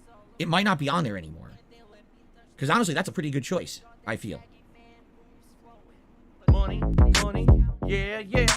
Money, money, oh, money, money, yeah, yeah. Money, money. Thank you very much to Black Mage for the super chat. It says, what deranged loon watches movies in 30-minute chunks? Phil Burnell, ladies and gentlemen, this is fucking who does it. To be fair, he didn't say 30-minute chunks, he says like 9. He sounds like he's like going to watch it in like 90-minute chunks, like a between 60 and 90. 30-minute chunks, I don't think, that's a bit fucking short, even by, I sort of think it's about that. But even still though, if you're going to watch something, you should commit to watching all of it. Otherwise, you're going to just be fucking, it feels disorientating, doesn't it, to try and come back. Also, Insane is asking, was that a fart or a burp? I'm pretty certain it was a burp. I added one to the burp counter, I'm pretty certain it was a burp. It was a very strange fucking burp. Prophet's saying, I thought he only had HBO now and is now on Amazon. Phil's had Amazon Prime for a long time. He has had it for a long time, but he says it's a business necessity for him. If he needs to fucking order something on Amazon for his business, he has it on Prime and he can fucking get it straight away, essentially. He has had Prime all this time. All the other times that Phil's cutting back on things, he has had Prime the entire fucking time and has had it for years. That's not even some sort of strange conspiracy theory or whatever. Phil has openly admitted that himself in the past. That's not even fucking me being, you know, that is literal fact from Phil Burnell himself. Because honestly, that's a pretty good choice, I feel.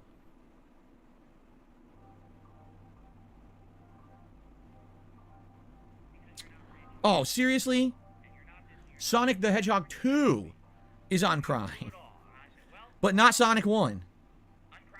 Sonic 1 they put on Paramount Plus. Sonic 2 is on Prime. So I can watch Sonic 2 without having seen the first movie. Well, that'll be a little out of context, no?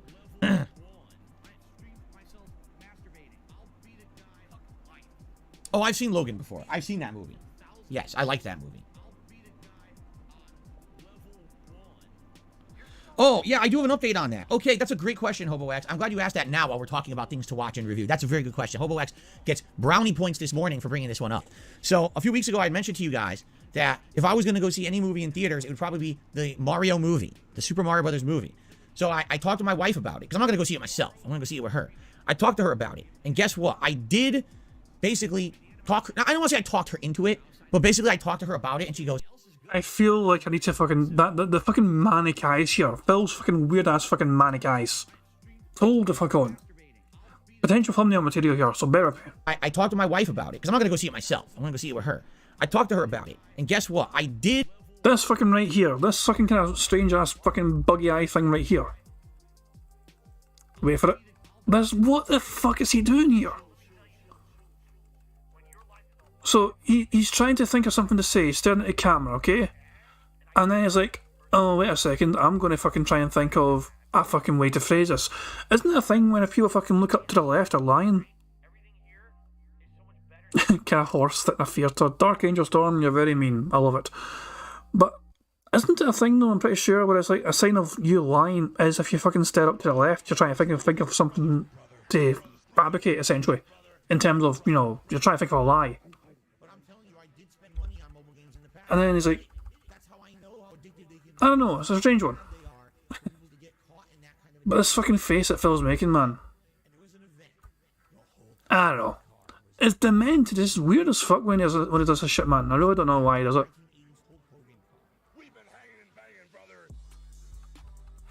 What the fuck? I'm just having too much fucking fun just going between two fucking frames here. His eyes are dancing to the fucking music. Jesus Christ, okay. Okay. Thumbnail, I mean, I'm going to save it as a potential thumbnail. 2 seconds, just bear with me here. It's not a great one, you know what I mean, but it's something. Might not even work out that fucking well. And the thing is, though, I do have the wee website as well available, just if I can have a wee quick test. How will this look? yeah, it worked out okay. So yes, this was a potential thumbnail. It's nothing great, but there you go. Anyway, back on with the fucking bingo. I got distracted with a fucking potential thumbnail. Basically, I don't want to say I talked her into it, but basically I talked to her about it, and she goes, "Oh, what is it? A live action movie?" I said, "No." I said, "No, it's not." They say, "No, they're not bringing back Bob Hoskins from the dead and John Leguizamo for a sequel. God forbid." Can you imagine that? No, it's not a live action Mario movie. Because she goes, "I swear I saw something online about a live action Mario." I said, no. That was a skit they did on SNL. That's not real. There's a turbo no. It's a random fucking way to have fucking got it, but Phil just said turbo nose right fucking there. He's like, no. That's our first bingo of the game. And bad luck, saying I can't afford my 2 big bills. Oh, me and my wife will go to the movies. Isn't cinema really expensive nowadays? Yes, it fucking is usually. I see a trip to 2 for the cinema. Let's think. It's hard to fucking guesstimate how much it is actually these days. But I can easily set it back, 30 or 40 bucks overall, and go new tickets, then snacks for the fucking theatre and all that shit. And, yeah, it's a bit of a pricey fucking night out, I'd say. There's definitely pricier ones, but yeah. She thought it was real. She thought that's what the Mario movie was. Okay? So now, once I explained to her, this is the first ever Nintendo animated movie officially licensed and backed by Nintendo, and if it's successful, this may start a dynasty of Nintendo movies. Okay? Once I explained that to her, she was like, "Oh, that sounds good." Like, she was excited. I even told her, I said, "Go watch the trailer. You'll really like it. The trailer looks really good." So, basically, here's the deal. We want to see it. But, we're not going to be able to see it at launch or anything. Because you know what's going to happen. As soon as those tickets go on sale, it's going to be like a feeding frenzy trying to get tickets for the fucking thing. And we're not one of those people that is going to be fucking going crazy trying to, get these tickets or waiting in line or nothing. I want to see it, but it's probably going to take a bit. Like, for example, she even said, she says, "Why don't we wait a couple weeks till after it releases? We can go to like a more tame showing." But while everyone else has already seen it, and so, people will stop fucking going crazy, right? We also don't want to go into a giant crowded theater. We just don't. I want to go there fucking shoulder to shoulder with fucking annoying people coughing and fucking, babies crying and shit. Oh my fucking god. Oh my fucking god. How do you think they fucking feel sitting next to this fucking snorting, burping, acking motherfucker with a strange greasy ass fucking head next to them? I mean, that's my fucking god, man. Jesus Christ. The lack of self-awareness is incredible. It really is. Fucking sitting next to fucking Phil Burnell, fucking just fucking sitting there, fucking sweating away, fidgeting away, acting away, snorting away, burping away. Well, I fucking brought a horse to the goddamn theatre as well, rummaging around in fucking popcorn. I want to enjoy my movie experience, especially for how expensive it fucking is to go to the movies. Alright? This is the first time I'm going to a movie theater in ages. So we want to treat it as a part of one of our days off and get it fitting into our schedule of stuff we want to do on a day off. Alright? So, it comes out that... Money, yeah. Money. Oh, money, yeah. Money. Thank you very much to Barrett Wells for Super Chat, who says, "Everyone else is annoying but me." Yeah, that's pretty much. It's just bizarre fucking thing for Phil to say. I don't want to be fucking sitting next to people at a fucking movie theatre where they're creating an atmosphere and they're enjoying themselves. Fuck that shit. I'd rather go to a fucking dead theatre with nobody in there so we can fucking have it all to our fucking selves and enjoy the movie experience ourselves, not with anyone there. It's all us alone as usual. And get it fitting into our schedule of stuff we want to do on a day off. Alright? So, it comes out that first week of April. Basically, what we'd like to do is see it by the end of April. We just don't know when yet. It has to be for one of our days off. We'll try to figure it out and schedule it in. Okay? So, I'm sure all of you will have seen it and will tell me it's all good and everything. I'm sure it's going to be a good movie. Seriously, I bet it's going to be a great movie. So, I'm excited to see it. I will likely be seeing it sometime in April, and I will do a review of it when I see it. But I have to see it first, and it's going to probably be a little bit before I see it. Okay? There you go. Okay, so thanks for that question, Hobo Wax. Alright. So anyway, yeah, so I can see Sonic 2. I can watch the second one first. If you'd like me to. I could do that. That'd be pretty weird. Don't watch the first Sonic movie. Watch the second one and review that instead. I could do that. I don't know what kind of a perspective that would give. I mean, I know Sonic, the character, but I don't know the story of the first movie, right? So, I guess that would be kind of interesting to see, right? So I could do that. I could do Joker. I could do the Batman. I'm curious what I should do. No, I'm not going to... Parasolo, why am I going to pay money to rent the first movie when I have a million options of things I could watch right now for free on HBO Max or Amazon Prime? Why would I pay money? That's silly. Okay. Isn't it only like fucking $3 or $4 to fucking watch it online? I'm so fucking confused. Why is this a big fucking issue from... Hold on. Let me check something, okay? Bear with me here again. Bear with me here. Hold on. Just give me a second here. Just bear with me. What's it? Is it just called Sonic the Hedgehog? Hedgehog movie or something? Or a Sonic movie? Isn't it called a Sonic movie? YouTube fucking offer it to buy or rent. Like, what? Look at this shit. You can watch a shit on YouTube, the first one. Buy or rent. I don't know what prices they fucking are. Does it say? Don't know. Hold on. I'm gonna click buy or rent and see what the fucking price is. Oh, sorry. So these are British style prices. Okay, these are British style prices. £3.49 to fucking rent it in HD, or to buy it outright, £8, £7.99 even. But there you go. For less than the price of a membership, Phil could fucking... Okay, man, this is £3.49, which in dollars is probably almost $5. I guess. I'm assuming. I'm not sure. Are these prices going to fluctuate differently for Americans? Keep in mind as well, I'm not sure if this is only available for me because I'm in the UK. It's possible this is not available on American YouTube platform. It's weird. I've never fucking actually watched an actual movie like this on YouTube. But yeah. It only costs $3.99 on Amazon to fucking watch your first movie. For fuck's sake, man. Basically, Phil was not willing to spend $3 or $4 to watch the first movie in the comfort of his own home. That just sums up Phil Burnell. That just sums him up. Okay. So let's just keep in mind then, right? So he's not willing to spend $3 or $4 to rent the first Sonic movie. He could watch a second one for free. He could make react content for both movies. So that's two separate videos right there. Him reacting to Sonic 1 and Sonic 2. The movies.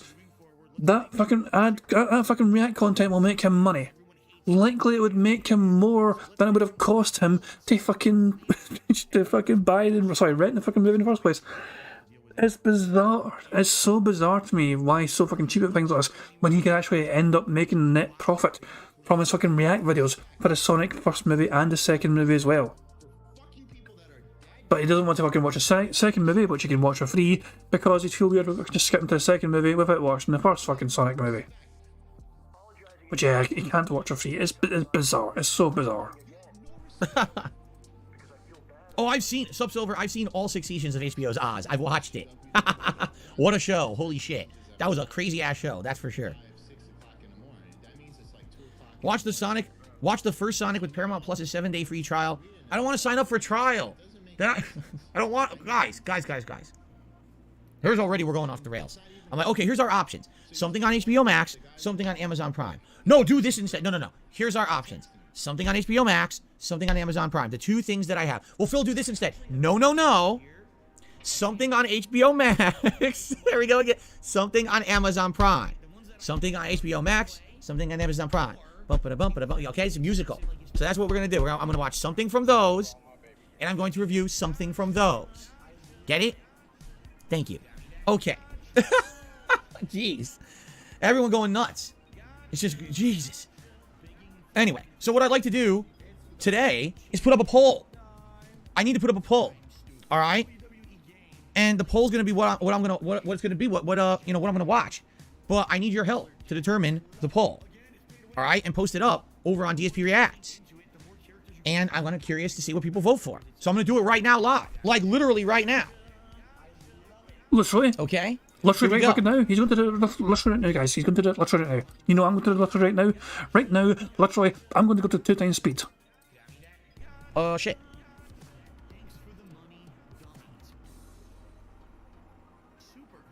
Oh, I'm doing it. I'm posting up the poll right now. Okay.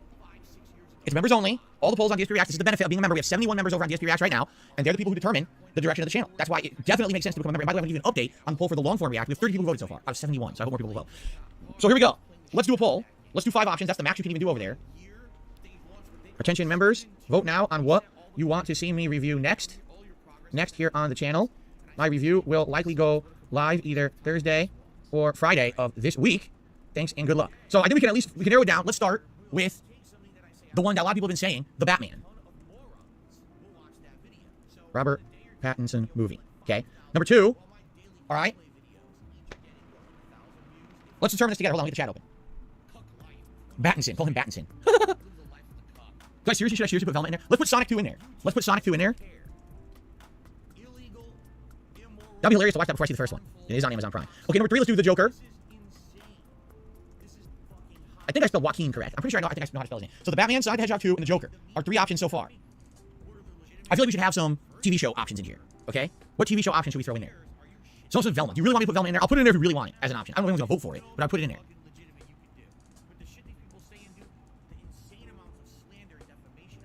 Boy, there's a lot of stuff now. The Boys, Velma, Chernobyl, Boardwalk Empire. I've seen 2 or 3 seasons of Boardwalk Empire ages ago, but I never saw the whole series. Secession. Wednesday's not on these things. Wednesday's Netflix. I don't have Netflix. That's a no-go. Star Wars is Disney Plus. I don't have Disney Plus. The Boys is on Amazon Prime. I already have Amazon Prime, so I could watch that. How long are the episodes of The Boys? Like an hour? That's not bad. No, Mandalorian's Disney Plus. Can't watch that.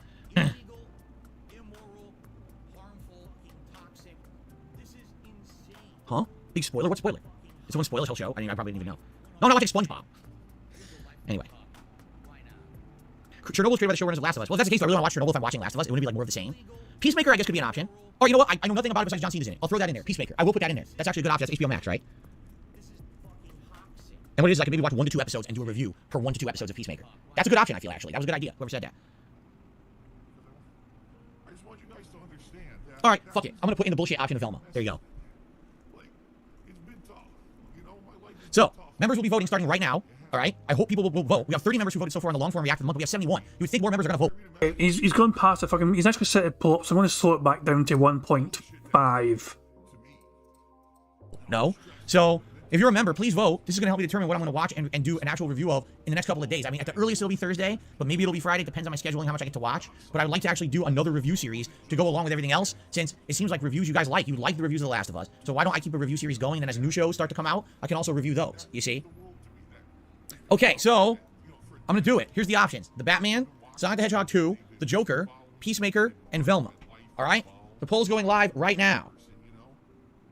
So if you're a channel member over on DSP Reacts, please vote on that poll. Your voting today and tomorrow will help me determine what to watch and what to review, okay? Now, if you're also a member over on DSP Reacts, I strongly urge you to vote on the other poll. The other poll's been live now for a bit. In fact, let me check on it. The other poll's been live for about a day, a little over a day.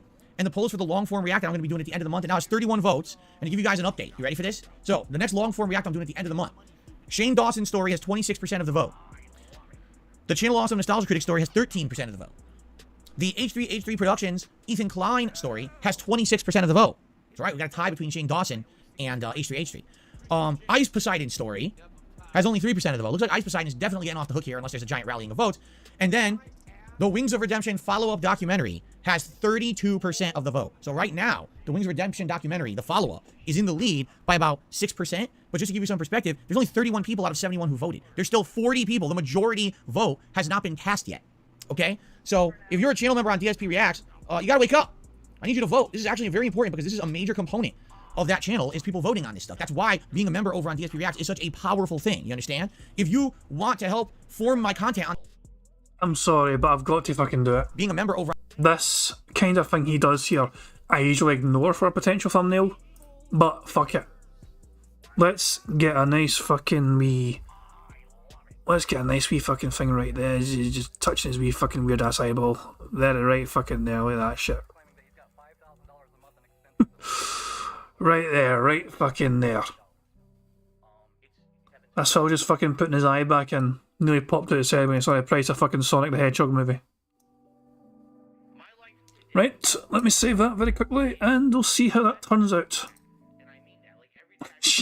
Why every single stream he fucking does this? Every single stream he does this strange little fucking finger eye poke thing. Like why? Why, you creepy fucking bastard? Why? So let's see how that looks. That worked quite well as well. Jesus Christ, man! What the fuck? Oh my god. Okay, so that worked alright. Okay, I was okay. More Blood says, "Pay me to tell me what to do, then pay me again for doing the thing you just pay me for." Precisely. Isn't it a wonderful business model that Phil's operating here? Doesn't sound scummy or like a scam at all. React is such a powerful thing, you understand? If you want to help form my content on that channel, please head over there and become a member today. YouTube.com/@DSP Reacts. Think of that. There's only 70 people. That's a ton of power you're getting there, right? For your vote there. So please consider it, and I certainly hope you will vote. I hope we get more votes, all right? Because I would definitely like as much feedback as possible from those who obviously actively joined the channel, right? Exercise that right. I see it's funny people have the right to vote and they don't vote. Well, please vote on my channel, all right? Give me 1 second. I'll be right back, and then we're going to continue on, because now, let's see. We've talked about what show I'll be reviewing later in the week. We talked about the long-form react. Now I'd like to talk about the birthday bash. All right. Give me 1 second here. And he's fucked off. Oh well. Wonder why he fucked off. Cat's at work, which is why Jasper's in the office.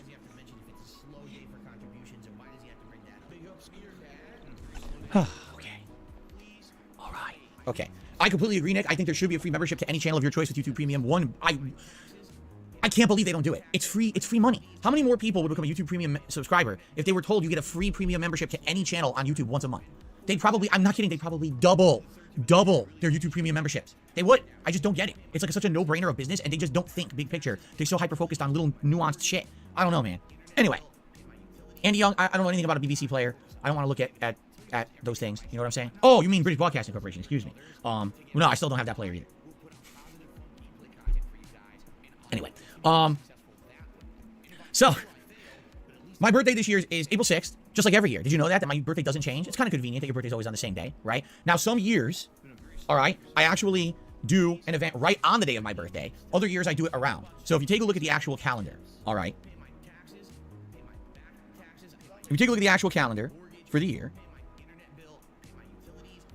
April 6th falls on a Thursday, okay? So potentially, yes, I could do a birthday bash celebration on that Thursday, as long as it changed. In fact, I've been speaking about is that Wednesday would be our day off, and, you know, we would go and shop for ingredients and come home and we'd bake my birthday cake together. And this year we want to do something completely different. Every year I have like a chocolate cake. We've actually purposely decided I don't want a chocolate cake this year. Something completely different. We're talking like maybe like a carrot cake or like something crazy different, like way different from what I would normally have for a birthday cake this year. And then I would actually have my birthday cake on stream with you guys on my birthday. Okay, yeah, maybe red velvet. Exactly. Try something different, something very not the norm of what I would usually have for my birthday cake. So that way it's something, you know, unique for this year. This year, will I have birthday decorations? Yes and no. Yes, I want to have decorations, but no, I don't want to completely have the background be just birthday themed. Like previous years, you saw behind me, it was, big 4-0 balloon and shit like that. Maybe I'll get a couple balloons, just hang them there, maybe get a helium balloon in the background or whatever, and have something there like a streamer, but I don't want to go crazy. I don't want it to be the whole background, because I like this background. This year, you know, with all these different retro backgrounds I'm doing for my streams here, I really like how this looks. And so I want to keep this look and aesthetic for that day or that week or however long we keep it on, okay? So it's not going to be crazy all out like it was like last year. At the same time, it'll be a little bit special, at least for that week, okay? But then we'll go back to just take down the balloons and streamers. You'll still have a nice background behind me, all right? That's right, ladies and gentlemen. You heard him correctly. This is not a day event. This is a week-long extravaganza. Some of the newer detractors might not be aware of this and might have thought we were fucking kidding on. No. Bill Burnell legitimately celebrates for a whole entire week for his birthday. Every single fucking day, all that fucking week, he has got decorations for his birthday on his fucking stream. He tells his audience, it's my birthday week, welcome to my birthday week stream, and we're going to have a special event for birthday as well at the end of it. It is so cringe. It's cringe as fuck, man. Yeah. He literally fucking celebrates his birthday in his chat, at least on his fucking YouTube channel, for a whole week to try and milk it for all it's fucking worth. Little reminder, I had one day. I wasn't eating anything different. It was basically the same bingo format. I had a DSP Bingo shit on my fucking birthday. You know what I mean? And it was nothing special or strange or different about the setup or anything. It was still the same old bingo card. I still tried to win the game and not shit. We still laughed at Phil. And that was it, you know. But Phil was like a fucking special little cupcake though. He needs a special fucking treatment because he's a special little boy. And he's the most special fucking, most precious little fucking creature in the whole world. He has to get his fucking special unique birthday cake. And he has to fucking get his fucking special week-long fucking attention from his deadheads to fucking make sure he support him. And make sure his deadheads tell him how much they fucking love him because he's a special little human being. No, fuck off. Week-long birthday fucking celebration. Get the fuck out of here. Name me one other person on the entire fucking planet that celebrates their birthday for one goddamn week. But the question is, what do we want to do for my actual birthday celebration? Should it be a marathon of gaming? Should it be a split where maybe we do some gaming and some other stuff? Do we want to see maybe a fantasy sim match that day in WWE? Do we want to do a feasting with the king? Is there specific food that would make sense for my birthday? And I know this would sound weird, but do we want to do a special react of some sort? right? We could. You know, DSP Reacts, yes, it's my React channel, but we could do something React-wise that day as a segment of the birthday bash celebration, right? We could. It all depends on what you guys want. We have a lot of time to talk about this and figure this out. We have a month. So what I'd like to do is start this big discussion. What would you like to actually see, you know, on my birthday? Or I should say on my birthday bash celebration. Because technically, yes, I'm saying it will likely be on my birthday, April 6th. But it's not guaranteed. Maybe we'll shift it. It depends on things, but that happened there. So let's see. What do people have to say? Take the day off? I mean, I can't take the day off. I wish I could. I can't. You know, that's got to be a day I'm going to be here and put out content for you guys. What's going on, Jade? Good morning. How are you? Good to see you. A react is a good idea. All right, Kagome, what kind of a react would you like to see me do? I would like to think a drama-free react that day. Is there something that we could do that's like a shorter form react event that we could do that's drama-free? Nothing that's a drama documentary or something like that. That way it's different. It'll differentiate itself from the long-form react I'm going to be doing just a week before, right?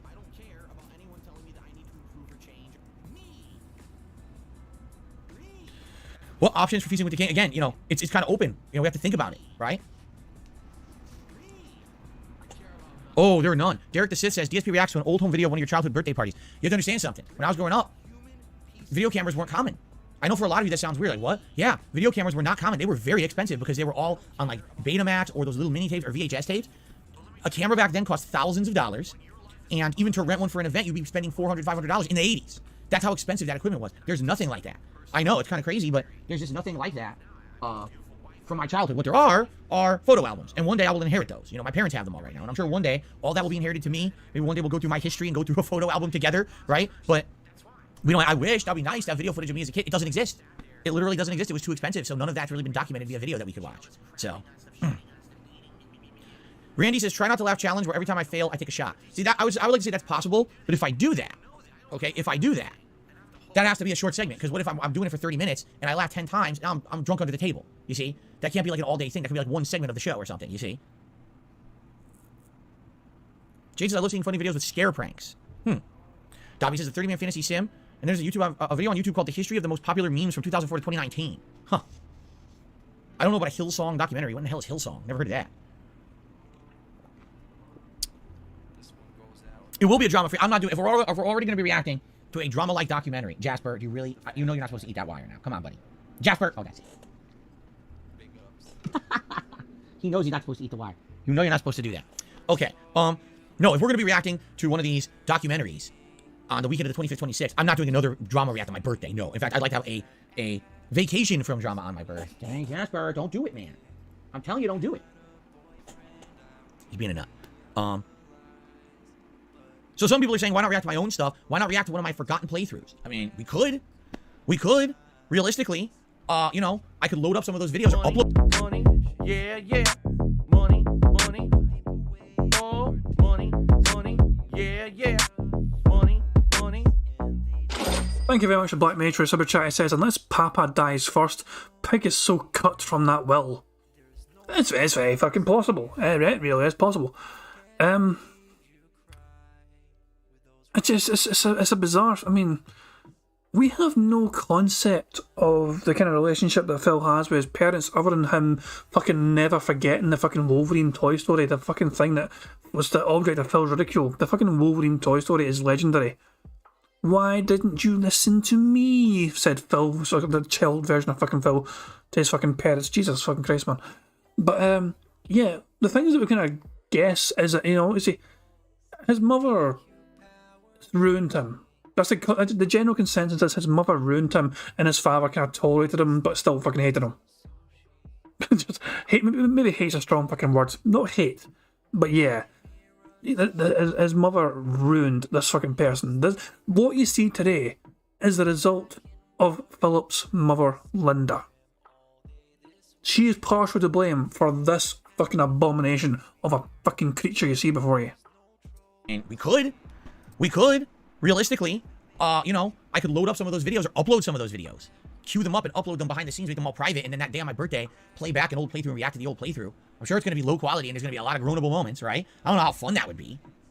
Here's the thing. You guys remember those playthroughs. I don't remember them at all. Mr. Wink says, what about a horror game? Well, what kind of a horror game? Do you have a suggestion of a horror game that I should play on that? I mean, I'm down for whatever. You want to see me game? I'll game. You want to see me react? I'll react. You want to see me just sit here and chill and talk? I'll talk. Whatever you guys want to do. Like, I am down for whatever on my birthday, but that's the thing. Like, since we're not doing a themed event like we usually do with a goal attached to it with members, it makes it a little bit more challenging to try to figure out what to do. You see? There's no set theme or goal, so we got to kind of talk out. The good news is we have a month. Okay, we have a month to really discuss this. So, Metal 1991 says, what about a tier maker stream? You rank stuff to do with your favorite subjects. A tier maker stream. I know tier maker. I've seen it in a bunch of videos. That's the website where you make tiers. You rank things in the tiers, right? I mean, I guess we could do that, and then people can vote on what tier, what they want to see me rank, and I could go into the show with the tier maker set up, and we could adjust it on the fly or something. I'm not sure how it works though.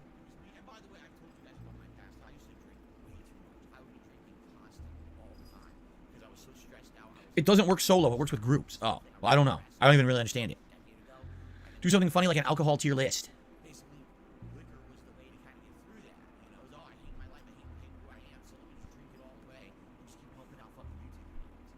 A Street Fighter tier list?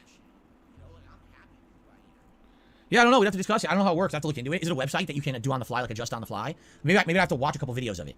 Maybe if I watch a couple videos of people doing it, I'll get a better idea of what it is exactly, so that then I can actually do it effectively. Challenge run of a Souls game. I'd like to see you try that, says Ruffian Forever. I told you guys I would do that. I said I would do like some kind of a special run in a FromSoft game if you wanted to see me do it. Thing is, it would just be for the day. I can't interrupt my other schedule, you know, of my other schedule of games around that time. It would just be for the day, one-off thing.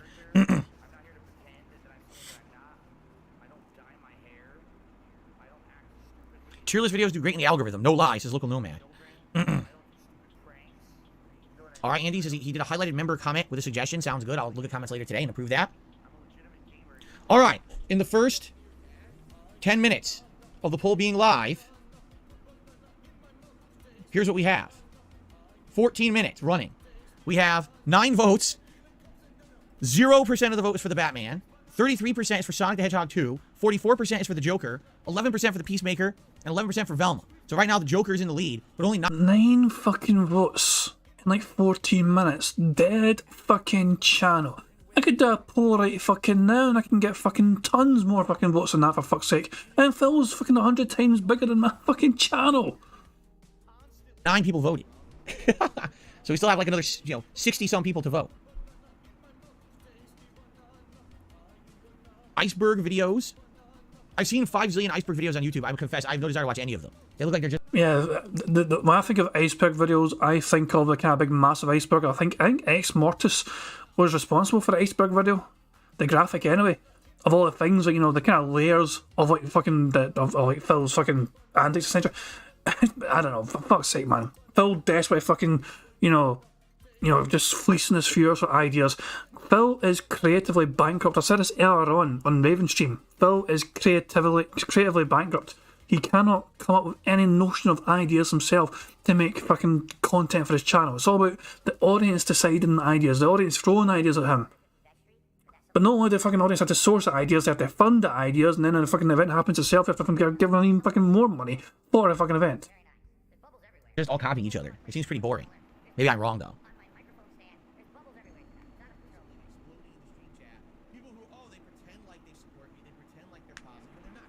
There's probably an iceberg. There's probably an iceberg on everything. I'm sure. Watch more Angry Grandpa. You know what's funny? People suggested I watched the one. No one suggested it after that. Maybe people just didn't think that my reaction was so good. I thought it was shocking because I couldn't believe it was real. I thought it was fake. I was like, that's got to be staged. He's destroying all the shit in their house, right? Like, how could this be real? I feel like it was staged. Like he said, oh, we're trying to get popular on YouTube. Just act as crazy as possible. So he just acted as crazy as possible for the camera. He destroyed everything, right? I wanted to let him finish fucking talking because that's another fucking bingo, because Phil said no one. No one requested a second one. Because the first one was apparently shite that Phil made. So yeah, there we go. This is actually quite a strong card. We are like 7 away, I think, from a full house. Yeah, that's right. Just 2 on the left, 4 in the 4th column down, and 1 in the... So yeah, okay, yeah. 7 away from a full house. And there's time left as well. We are behind live DSP by about 31 minutes. Which is still, it's a decent amount of time, but we've had far worse. Goldfish already said we're not doing drama shit. People don't listen. Oh, what about watching an iceberg on you? I literally said we're not doing drama. So why are you suggesting drama? Why would an iceberg on you be drama, Phil? That's brilliant. Imagine Phil's fucking anger at that. Why would you fucking suggest a fucking iceberg fucking video on me? Well, it's about you, Phil. It's your fucking birthday. It's your special big fucking day. Do you want to fucking see what an iceberg of Phil Burnett would look like? Metal says a tier list stream would be good interactions. You don't have to be constantly focused on it, and there are plenty of subjects to go around. I guess what I could do is, Like, let's say for tier list, we could even do live polls. Like, it could be, what do you want to see me do a tier list on? Fighting games, fast food, I don't know, cars, colors, and YouTubers. And you would vote live on a poll in the chat. Whoever wins, now I go to Tier Maker, and I plug in these options, and I do a tier list live with all of you, interacting. Right? Horror movies, we can do that. Horror movies, horror movie franchises. Yes, that's one I would like to do. Angry Grandpa was proven to be scripted. I mean, it looks pretty scripted to me. It looks pretty fake. No, I've never ridden in a monster truck, Willow. Never had that opportunity. Tier list on horror games. Oh, that's cool, too. You could rank horror movies, then you could rank horror game franchises. That's true. That is very true. Yeah. See, I need to know how it works. I need to figure out how this works, the tier maker stuff. Maybe, like I said, maybe I'll watch a couple people who've done them before and, you know, and figure it out from there. But it sounds like it could be pretty fun. Not to say that has to be the whole stream. It doesn't. That could be a good chunk of the stream or a segment of the stream, okay? Eddie Eagle was real. That Eddie Eagle thing from a couple weeks ago, that was weird. That's a weird thing for kids to watch, but then again, kids watch a lot of weird shit, so I guess I believe it now. It looked fake at first. It was one of those parody things. Hold on, what? Did he just fucking talk about Eddie the Eagle? What, did Phil fucking react to Eddie the Eagle? The legendary British fucking Olympian? Are you serious? I didn't realise that Phil fucking reacted to Eddie the Eagle. He thought it was scripted. What, how? I'm so confused about this Eddie Eagle. I mean, what the fuck? Did Phil actually... Yeah. Somebody that didn't know how to fucking ski decided to fucking compete in the fucking long jump at skiing. And he got the worst fucking score at the fucking event. But still, he landed. And that was a fucking big accomplishment for him. He had no idea what the fuck he was doing, essentially. He trained himself as best as he fucking could. He competed for Britain. He came dead last, I'm pretty certain. But he fucking stayed upright. This is like fucking 80s lore, man. They fucking made a movie recently about Eddie the Eagle as well. It's bizarre. But yeah, it's fucking hell, man. I didn't even realise fucking Phil reacted to that shit. I mean, it's one of those things. It's like, it's so fucking bizarre. I'm so fucking confused. How in the hell did I not know that Phil reacted to Eddie the Eagle? That is blowing my mind. Did I get copyright claims for DSP versus the internet? Yes, I did. Well, first of all, here's the real problem, all right? Whenever you make React content, this is not an exaggeration at all, the vast majority of shit that I upload to DSP React gets auto-flagged for ad suitability. If you don't know what that means, it means that something in YouTube's auto algorithm detects something in the video that they think is not proper for monetization, and it immediately says you'll get no ads on this video. Then what you need to do is you need to submit the video to be manually reviewed by someone at YouTube, and if they watch it and say, oh, it's fine, then they'll click, okay, enable ads, okay? So when I first started uploading DSP versus the internet from this week, 4 out of the 6 videos were ad suitability, and 1 got copyright claimed. So 5 out of the 6 videos, I was gonna make no money on. So then what I did is I set them up 2 go live the first day, and then 1 each additional day.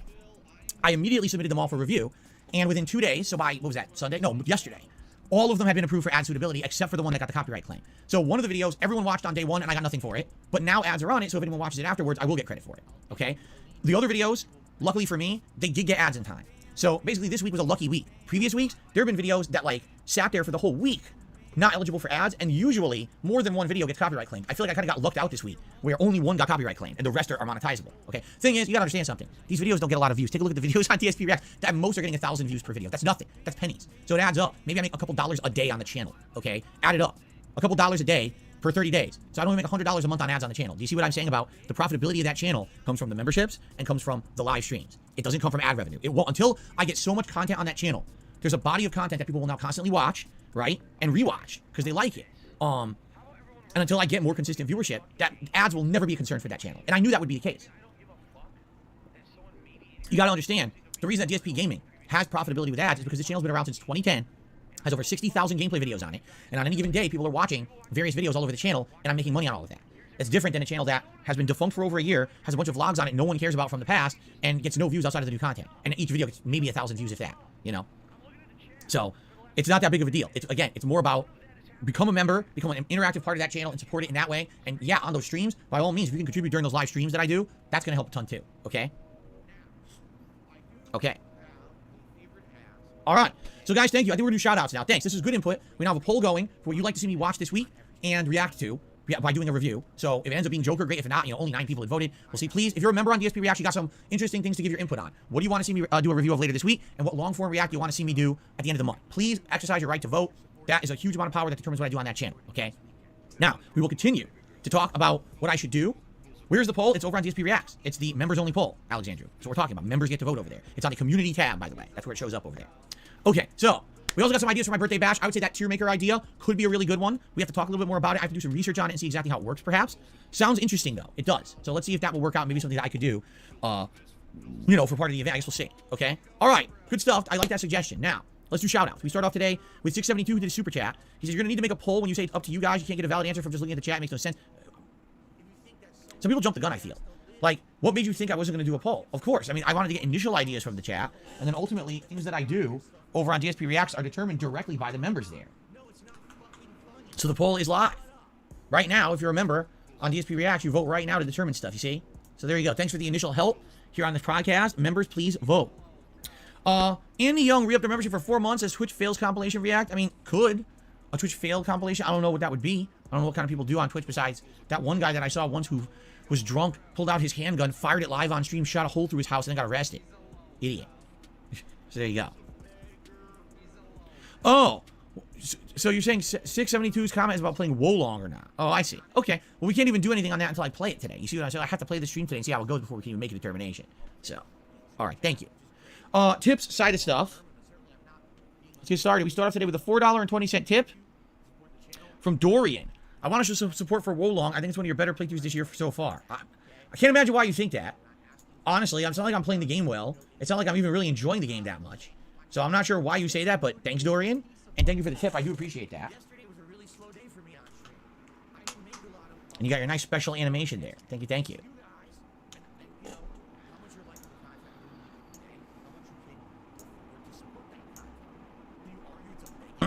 Okay.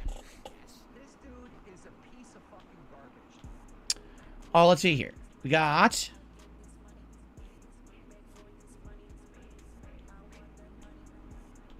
this here. Let's see. These fucking trolls, I swear. They send dollar tips to think I'm going to read them. No, I'm not. You're just wasting your time and mine. I'm not reading your nonsense. Peppermint shit. Hilarious that the guy with the most disgusting names is not a troll.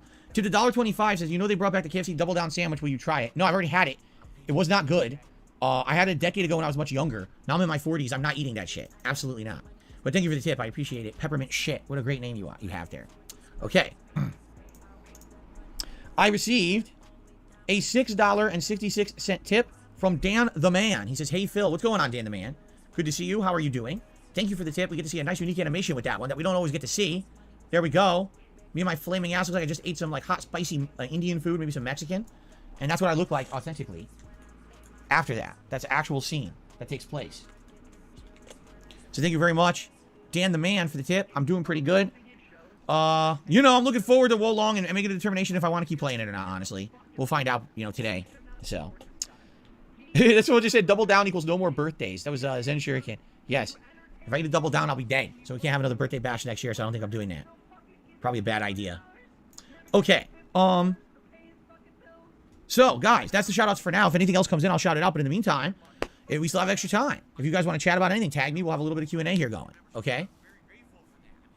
Hooray! Q&A. I was fucking wondering if we would get Q&A today. That is another fucking bingo, ladies and gentlemen. So, we are fucking, how many? 1, 2, 3, we're 6 away. We're 6 away from a full house. We need Phil to say, hate to say, it is what it is. What are you talking about? Or what the fuck are you talking about? No exaggeration. That being said, and for him to be racist, it is possible we can still get the win here. We just need to, if I can get the right questions asked of him. Sadly, I mean, I say sadly, but I think it's a good thing, really. We are 30 minutes behind live DSP. So, Phil is right. Phil, by now, is playing his fucking game. He's playing the game right now as we fucking talk. You know, or he's about to fucking record. He's never playing right now, he's fucking about to. So, it's too late to try and fucking influence Phil with what we've got left on the card. Let me just put it that way. Sound good? Well, Mr. Oink says it will get better. I hated Wolong. It did grow on me. Okay. Willow says, did I ever ride in a tour bus? No. Never rode in a tour bus. I've ridden in, you know, school bus, ridden in city bus, never rode in a tour bus.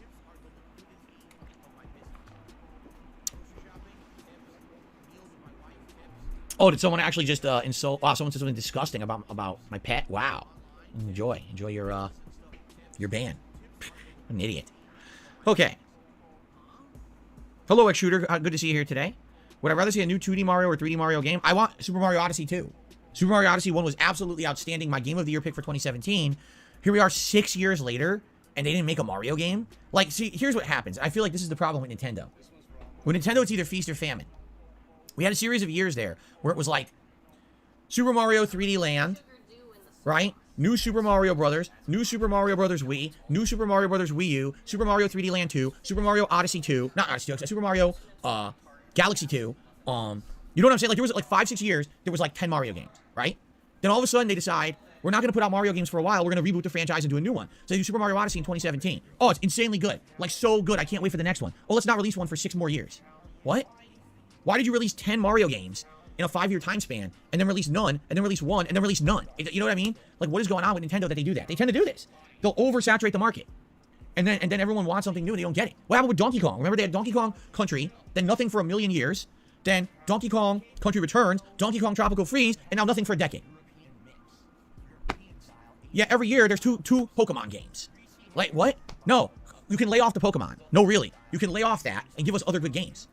we like more of these first-party franchises that we're craving. You're not giving them to us, you know? I want another Mario. I want Mario Odyssey 2, like, right now. I'm dying for it. I got another tip here. From Peppermint Shit, you know Peppermint makes you go to the bathroom? No, I didn't know that, and I would prefer not to know that. If you keep that information to yourself, I prefer it. Thank you. Al Wrong says, let's get the so long, Wolong viral movement going. Wow. Gaming Guru says there was Mario Golf, Mario and Rabbids, and a few others. Yeah, but those aren't official Mario games. Those are spin-off franchises. In fact, some of those you may not realize they're not made by Nintendo at all. They're made by third-party companies licensed by Nintendo. So there were no Mario games. Sorry, Mario plus Rabbids is not a Mario game. Spartanius one says Mario's too busy milking Mario Kart 8. I mean, yeah, how many times can they re-release the damn thing, right? It's pretty insane. Outright says, is there considerable crossover among viewers between the two streams? Or are there new eyes on DSP Reacts? You know, I don't know. Obviously, when I'm streaming over there, it's a lot of the same faces, but a lot of trolls, because, you know, we didn't ban a lot of those trolls over there yet. We're reading them out every week. It'll be interesting after, you know, this is only not even a month DSP Reacts has been in effect. It'll be interesting to see, like, 6 months in, right? Once now people are into this groove of weekly React, one big React a month, and by then, maybe I'll actually have worked on and or launched my interview series. Remember, I do want to do an interview series called DSP Asks It, all right? And I'm kind of working on that right now, just so you guys know. Yes, I am working on this. It's an idea I have that I'm trying to flesh out a little better. I'm trying to determine exactly what the best way to go about it would be, whether it's a live stream or just an on-demand interview. You know, what method would I use to conduct said interview? You know, I got all these ideas. So, you know, once that's fleshed out more, once DSP Reacts is settled and working for a couple of months and it's fleshed out more, then I'll start working on that, okay? And, then it'll be interesting. Once I've got all this content over there going, is there a consistent audience over there just for that content? Or is there a huge crossover between the two channels? I don't know. I would think initially most of the audience over there is from DSP Gaming. But what might happen is there might be a new audience over there. Or maybe people, you know, are going to watch that. They don't really like the gaming stuff that much, but they'll watch that more. You see, I don't know. Let's see here. I got a $3.76 tip from Radical Jaws. Thank you. He says, sorry for the weird amount. Canada is weird. I'm trying Sakuna of Rice and Ruin today. The game is weird back in 2010, but I'm excited for trying it again. Do you try the game? Have fun with Wolong. I've never heard of it. Never heard of Sakuna of Rice and Rain. That's a first. Just to kind of point out there, that was not Phil saying Canada is weird. That was a person tipping saying Canada is weird. In case people are thinking you should tick off racism for Phil fucking blaming Canada. Unless he fucking has his own opinion here about Canada, then no. I don't know what kind of a game it is, so. Oh wait, it was a $3 tip. Boy, I'm stupid. There we go. So thank you very much for that. Radical Jaws, appreciate the tip. Jade, no problem. He says, I don't really like Wolong. I'll chat a little bit, but I'm not going to really be paying attention. Sounds good. I have never seen a sports anime ever, Sylvagen. Not once. I know there's like Prince of Tennis and shit like that. I've never seen any of them. He recommends one called Blue Lock. Andy says, Nintendo only cares about Zelda now. They made Breath of the Wild and a spin-off to that, and now Breath of the Wild 2 all in the same console cycle. What was the spin-off? You mean the Dynasty Warriors game? Alexandro says, why don't you make decisions on your own? Being a DSP fan is so much work. This is hilarious to me. Okay, no. This is hilarious. I love comments like this because it shows how much of a hypocrite people are. For years and years and years, I made every decision when it came to all of my content. I literally said, I will play this and this and not this and this. We will be doing this and not this. I literally listened to none of your feedback. I was completely shut off to feedback whatsoever. Didn't listen. Okay? At all. And here's what happened. Here's the feedback I got from it. Wow, DSP is a dinosaur. DSP is so outdated. DSP really missed the opportunities that presented themselves. He didn't become an interactive streamer. He didn't play the games his fans wanted. This is why his content has plateaued and now is on a downward trend. This is exactly why. Okay? So over the years, I listened to everyone's, feedback. And I actively try to change for the better. And even then, when I try to make decisions for myself, no, I'm not going to do this kind of content. I'm not going to do that. And then people break me down with their suggestions, right? Oh, this is a wonderful fucking rant, bro. This is a glorious fucking rant. Such beautiful salt out of fucking nowhere. It's about balance, okay?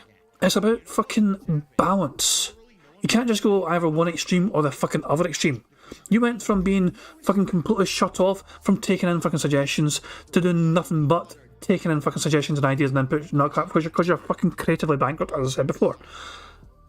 It's about fucking balance, okay? Like when I started trying to do the bingo stuff, you know what I mean, trying to get set up. Keep in mind the original template for bingo was this kind of thing. We'd have the fucking Phil over here, not shit, and you'd have some of the chat here kind of overlapping, and it was okay. It's similar. It's a similar kind of thing. We have more information here now, I'll say, at our disposal. But this is what I'm saying, though. I operated out, so I came up with that kind of thing, but I also fucking got inspired by feedback from you guys. How can I fucking maximise the space we have at our disposal to have the bingo card, to have Phil, to have his chat as well shown, because you guys like seeing his chat as well, even though it's kind of, it's usually fucking also a sync with fucking the Phil we're seeing, you know, but and all that information there. It's like, you know, it's a combination of, you know, what I thought of and what you guys help suggest to fucking have on the screen and all that shit, you know what I mean? So, but Phil can't see that. He cannot fucking see. It's like one extreme or the other with him. It's like, oh, I went from ignoring everyone to fucking listening to everyone and I'm getting shit on. It's like, but Phil, it's about balance, though. Come up with your own goddamn idea to fucking save your own shitty fucking channel. And also, yes, taking some feedback, taking this kind of constructive criticism, yes, that's a good thing, Phil.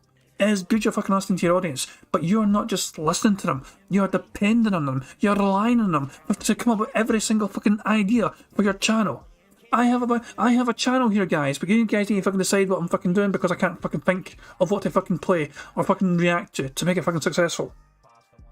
This is the extremes that we're fucking talking about here. He cannot comprehend this. He can't. He has no. He seemingly comes across as having no fucking ideas of himself whatsoever. That's the impression I'm getting. And it's up to the fucking audience to fucking basically save him. And because of that, they are the scapegoats if the fucking thing doesn't do well. This idea. Oh, you guys wanted this. You guys wanted this. He's all ready to fucking point the finger of blame at his audience. I did not mean to press that. That was me fucking. My thumb slipped on the fucking keyboard and I pressed the space bar and it played the horns. Ignore the horns. Wakey, I guess. But yeah, you get what I'm fucking saying though. It's about the fucking kind of balance of things, you know what I mean? It's give and take. So now today, I'm completely different. Now, I will listen to feedback. I will change for the better, right? I'm actively trying to improve my content. I'm doing the kind of content you guys are telling me you want, all right? When I do a special event now, I listen. This month, I did away with monthly member goals, which I've used since the beginning of me being a full-time streamer. I got rid of them because I listened to your feedback. Well, you fucking blamed people for fucking having them in the first place. You said it was the fucking viewers that fucking had the fucking member goals in the first place. They said, oh, this is a great way to fucking increase your fucking membership and get fucking more money and all shit. You blamed the people in the first place for implementing that fucking original member goal thing. Okay? So I'm trying to evolve with you for what you want, because this is a give and take relationship. I'm not just making content for me, I'm making it for us. Just like you are watching the free content, and if you like what you see, you're going to support it, right? That's the relationship we have, correct? So you would think, oh, this is exactly the right thing to do. No, Phil, why is it so hard to be your fan? Why do we have to do everything for you? Like, what? That you can't have it both ways, because here's the problem. The door swings like this, and one day, this is no good, so do the other thing. Well, that's also no good. So you're an asshole. I mean, that's really the explanation here. The reason that you don't like it is because you're an asshole.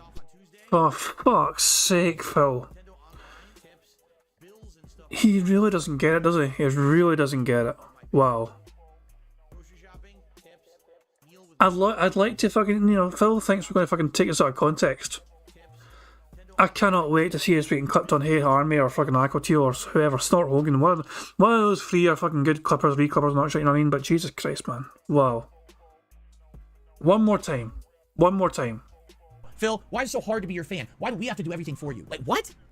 That you can't have it both ways, because here's the problem. The door swings like this, and one day, this is no good, so do the other thing. Well, that's also no good. So you're an asshole. I mean, that's really the explanation here. The reason that you don't like it is because you're an asshole. Because for you, nothing's good enough. No matter what I do, it's not good enough. This is bad. This is bad. There's no good. If you don't like me, then don't watch me. It's that simple. Don't be a hate watcher who's just sitting here and trying to bait me either way. Well, that's bad and that's bad. No, you're an asshole. You're just someone who's never appeased, and you're not the kind of person who I'm trying to make content for. I'm trying to entertain a reasonable audience with content that they will understand and enjoy. You're trying to entertain a gullible audience who are fucking going to give you money for doing anything you fucking do on stream. Let's just cut through the bullshit, Phil. Let's just cut through the goddamn bullshit here. You're trying your best to fucking maximise your fucking returns on the fucking content you put out. You can't think of anything, so you're going to your fucking audience to try and see what they fucking want, so they're fucking willing to pay for it. Your ideas are not fucking good, as you fucking know, so you're fucking going to them to see what they fucking want, so you're going to hope they're going to fucking invest in these ideas that you're fucking doing for them. Let's just cut through all the bullshit, Phil. Don't fucking try and bullshit anyone here. You're trying to fucking maximise your fucking returns for your time on the stream.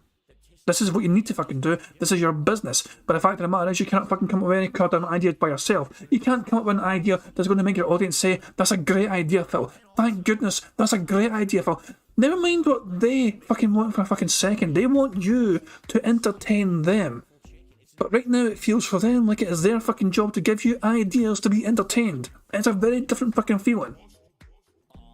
It's an extremely different sort of fucking feeling. Why? Come up with your own idea. A good idea, and surprise them with it, and entertain them with it. Money, yeah, yeah. Money, money. Oh, money, money. Yeah, yeah. Money, money. Thank you very much, Barrett. Also, Super Chat says it makes them invent the scam that they will later get scammed by. And he has been doing it for a long fucking while. He really has been. There's no disputing that, in my opinion. He's been doing it for a long goddamn time. Oh my fucking god, I mean... I mean, obviously, I am not an experienced YouTuber in terms of like creating content. You know what I mean? I'm small potatoes in the grand scheme of things. But so Phil's got more experience than me doing YouTube. But I'm just thinking, like, from an entertainment perspective, it's like, wouldn't you as an audience, right? I mean, sometimes I do random things before doing bingo. Like I'll show you a random detractor video, or I'll maybe shout out someone. These are no ideas that I have that I try and surprise you with to try and entertain you a bit more before the start of the bingo. You know, it's a wee bit of filler content while we fucking wait for Phil to start the show. That's what Phil wants. I'm saying he doesn't have that sort of kind of concept to do. He needs everything fed to him by the audience, so they're not surprised because Phil's already fucking been. You know what I'm saying? I try and surprise you guys sometimes with fucking random shit like that. You know, he's incapable of trying to surprise his audience in a positive, meaningful way. He's like, no, for fuck's sake. Yeah, Phil, just call him an asshole. It's our one extreme endeavour. There's no in between. Absolutely fucking not. Fucking moron. Person who I'm trying to make content for. I'm trying to entertain a reasonable audience with content that they will understand and enjoy. You see? So I'm going to listen to feedback, I'm going to grow, I'm going to evolve, and I'm going to be a better person and a better content creator. That's why I continue to be successful. And I'm going to ignore nonsensical feedback from people who are never going to be appeased, and no matter what, it's never good enough. Because those are the people you do ignore as white noise, because they're not constructive. There's a difference between constructive criticism and just dumping on someone for the sake of dumping on them. I'm not listening to you. Goodbye. What a fucking cunt. There we go. So you're saying Hyrule Warriors was a spinoff? Okay, that's what I thought it was when you talk about the Breath of the Wild spinoff. Metal says Mega Man hasn't had a brand new game since 2018, which is a shame. Mega Man 11 was a massive success, even overtook Mega Man 2 in sales. Am I nervous about Wolong today or optimistic it'll be a good time? I'm not nervous about anything. I'm not nervous about this fucking game. Here's the thing. I'm gonna beat this boss. It's not a big deal. It's a level of frustration while doing it. You know what I'm saying? Like, I will do a 3-hour stream of Wolong today. But if by the end of today, I'm more pissed off, annoyed, and just not having a good time, then I'm not gonna want to play it again. Listen, when I was playing Elden Ring, absolutely there were streams where I was pissed off and annoyed, but never was it to the point where I was like, I'm dropping this game, I just don't like it, right? Same thing with Sekiro. Like, yes, Phil, if you had dropped Elden Ring, you would have been a goddamn fool, because you fucking got bankrolled. That fucking game made you an insane amount of money. In fact, why don't we do a wee field trip, random field trip, and we'll fucking re-educate ourselves on how financially successful that game was for him. We can do this by looking at the game analysis section on Pizza Pizza's tracker. So we'll scroll down to E for Elden Ring, there we fucking go. The day it started was the 25th of February, the day it ended was the 9th of May. So almost a 3 whole month stream, basically, you know, streams of it. Total tits for Phil Burnell was $6.5 grand almost. That is, I think, one of Phil's most successful ever games in terms of fucking the money he got back from it. I'm looking down the list here. I cannot think of it. The Elder Scrolls 5 Skyrim Anniversary Edition got him almost $6 grand. How long was that going for though? That was a lengthy fucking playthrough, to be fair. That's like fucking 6 months. 6 months he was playing that fucking game. He got $5,797 in tips. and $2,806 in super chats. That's keep in mind, that's what I'm saying. I didn't even fucking look at it. Super chats. So Elden Ring super chats as well. He got over $2.5 grand. Phil made over $9,000 playing Elden Ring alone, which averages about $69 per hour. Giggity. He averaged $69 per hour. Average tips per stream, $150. He basically hit the vest goal every time he streamed Elden Ring. So no wonder he kept fucking playing such a frustrating game, which he fucking jumped in R2 his way to fucking glory. Because he was getting fucking bankrolls for it by fucking you-know-who. Emo, where are you, Emo? Come back and save me, Emo. There were absolutely streams where I was so frustrated and annoyed at certain bosses and certain things that I felt were completely unfair. But this game is just like, again, I feel like it's too much of a stressful, arduous task to continue with the game for no payoff. You know what I'm saying? Like, what is the payoff? What? Again, I told you, it's like beating your head against the wall, but what's on the other side of the wall you're eventually going to get to? Is there a pot of gold? Is there a unicorn dancing around? Is the cake there from GLaDOS? You know, or is the cake a lie? It feels to me like the cake is a lie. Like, you're going to suffer through this game that's inferior to anything From Software has put out, get to the end and be like, meh, well, I just tortured myself, killed myself for weeks for what? Right? That's what it feels like. That's sad.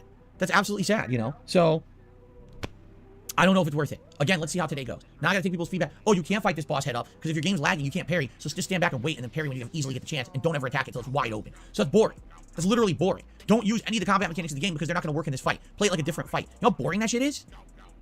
It's just stupid. But I guess it's what I gotta do, right? It's been tough. I always think that it's my fault. No. Snowcrawl to the dollar says, if you quit Wolong, does that threaten the premise of your channel with meaningful playthroughs? No. Because exactly, I think you hit it on the head. I think you actually just hit it on the head. Meaningful playthroughs. That may be the best description of Wolong. That's in its detriment. If I'm doing a channel of meaningful playthroughs, why am I going to spend time toughing through a game that feels like a discount knockoff of a great game? That's not meaningful. That's actually the point. If you're beating your head against the wall, what's the meaning of this? You know?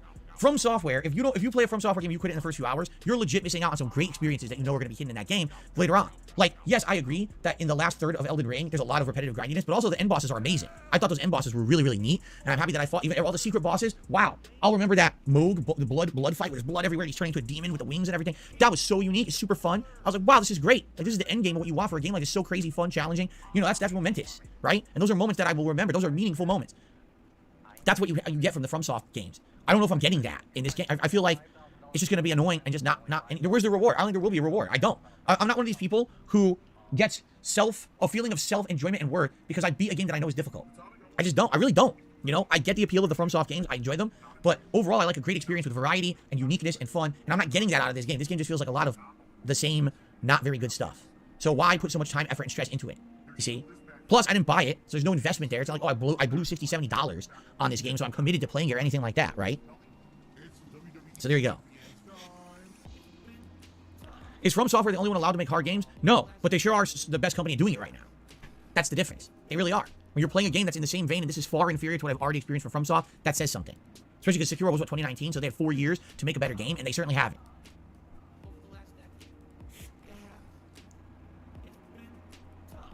Yo, boy says, why not do a documentary on things like crypto or things interesting to the future of the world instead of reacting to streamers? I was totally open to that. I told you guys I was. I told you guys I'm open to reacting to things that are not documentaries about the lives of content creators and streamers, you know, drama videos. People didn't want that. I told you I got no clip films or no clip video on board. I can react to anything from that channel. Or I said, or suggest others. And then people were like, oh, here's drama videos.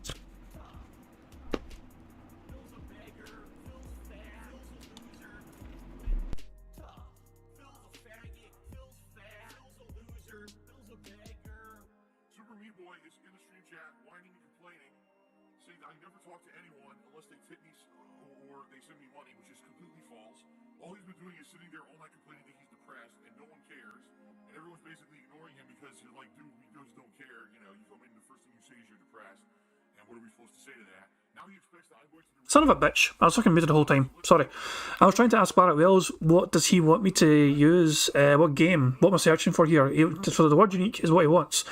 But what does he want? The game? What is it? The Elden Ring playthrough, or is it Wolong? What game? What playthrough are we searching here for the word unique? Is it? I can't believe I was fucking muted, man. That's so annoying. What was he comparing it to? I mean, he was comparing Elden Ring, or just any FromSoft title in general, to Wolong. I mean, okay, so we can Elden Ring. We'll do Elden Ring first. Phil said, oh my fucking god. This is also his review of the fucking thing. 260 results for a word unique for Elden Ring on Pig Go. And then I guess, what, Wolong?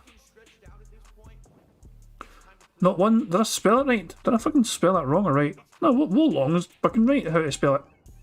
Not one time has Phil uttered the word unique playing Wolong. Like a dragon. 51 results for unique for Like a Dragon. So there we go. Unique has not come up one time playing Wolong, so there we fucking go. Jesus Christ, man. What about Dark Souls? Just any Dark Souls. 80 results for unique for Dark Souls, including some deleted podcasts here. This podcast was deleted from Phil's channel. That's why it's a fucking wee grey symbol. If you click on it, this video isn't available anymore because Phil deleted it because of copyright strikes against him. So he deleted it from his channel altogether because he was afraid he was going to get his channel shut down. Okay. Try Eternal Ring, OG Dark Souls, first person made by FromSoft. Eternal Ring? What? What does that mean? Nico said, do you think modern Nintendo games will be as popular and well received if they were made by other companies with different charades with the exact same gameplay? It's a good question.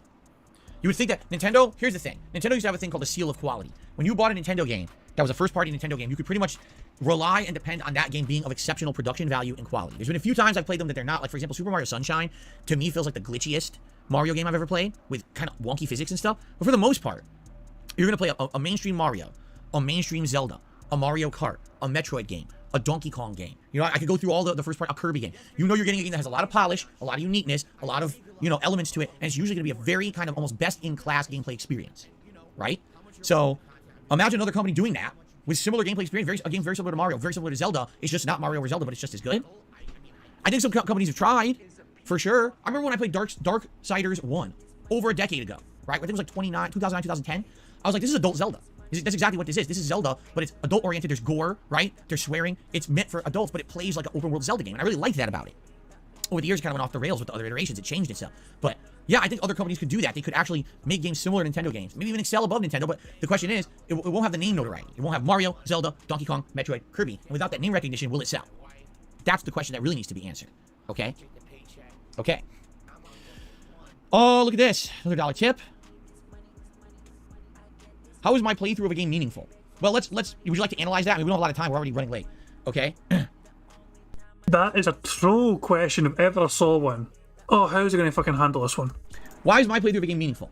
Well, number one, I have absolutely no vested interest whatsoever in any playthrough that I do. That is not a fucking example of fucking meaningful. You just said yourself you fucking played a game fucking years ago, you have no fucking recollection of playing. The audience fucking remembers it apparently, but you have no fucking idea, no recollection. How is it a fucking meaningful playthrough if you can't fucking remember anything all the fucking playthrough? So, your first fucking reason is fucking dead to me. You have no fucking vested interest in the fucking game. Big fucking deal. That is not a fucking example of why your fucking playthrough is meaningful. You never have to worry that because Phil's playing a game, it's because he's getting paid to play it. You are technically getting paid to play it because if you don't get money from your fucking audience, you're gonna fucking put the brakes on and say, by the way, guys, I hate to be that guy again, but this is my business. Or he thinks that hating on the game is going to give him some kind of notoriety or popularity. You have done that before in the past. Remember KO Gaming, the worst game you've ever played, clickbait title, bullshit. That fucking obvious fucking clickbait thumbnail title kind of grab to try and get attention from people. You've fallen asleep for it. You've done this before. You've done this before, Phil, to people. Because guess what? I stay in my lane, I make content for an audience, and the content is curated specifically for that audience. I have no aspirations for any content that I put out to explode in popularity and go viral on YouTube and make me $1 bajillion. So why the fuck is that meaningful content then? That's like you're fucking literally describing things that are not fucking meaningful. They're fucking, it's the same old boring shit for the same old boring fucking people to fucking just like, you know, fucking take in without fucking knowing. Why the fuck is that? That's not meaningful, Phil. It's like a fucking placeholder. You could replace it with fucking anything on the fucking planet. In fact, those days are long gone.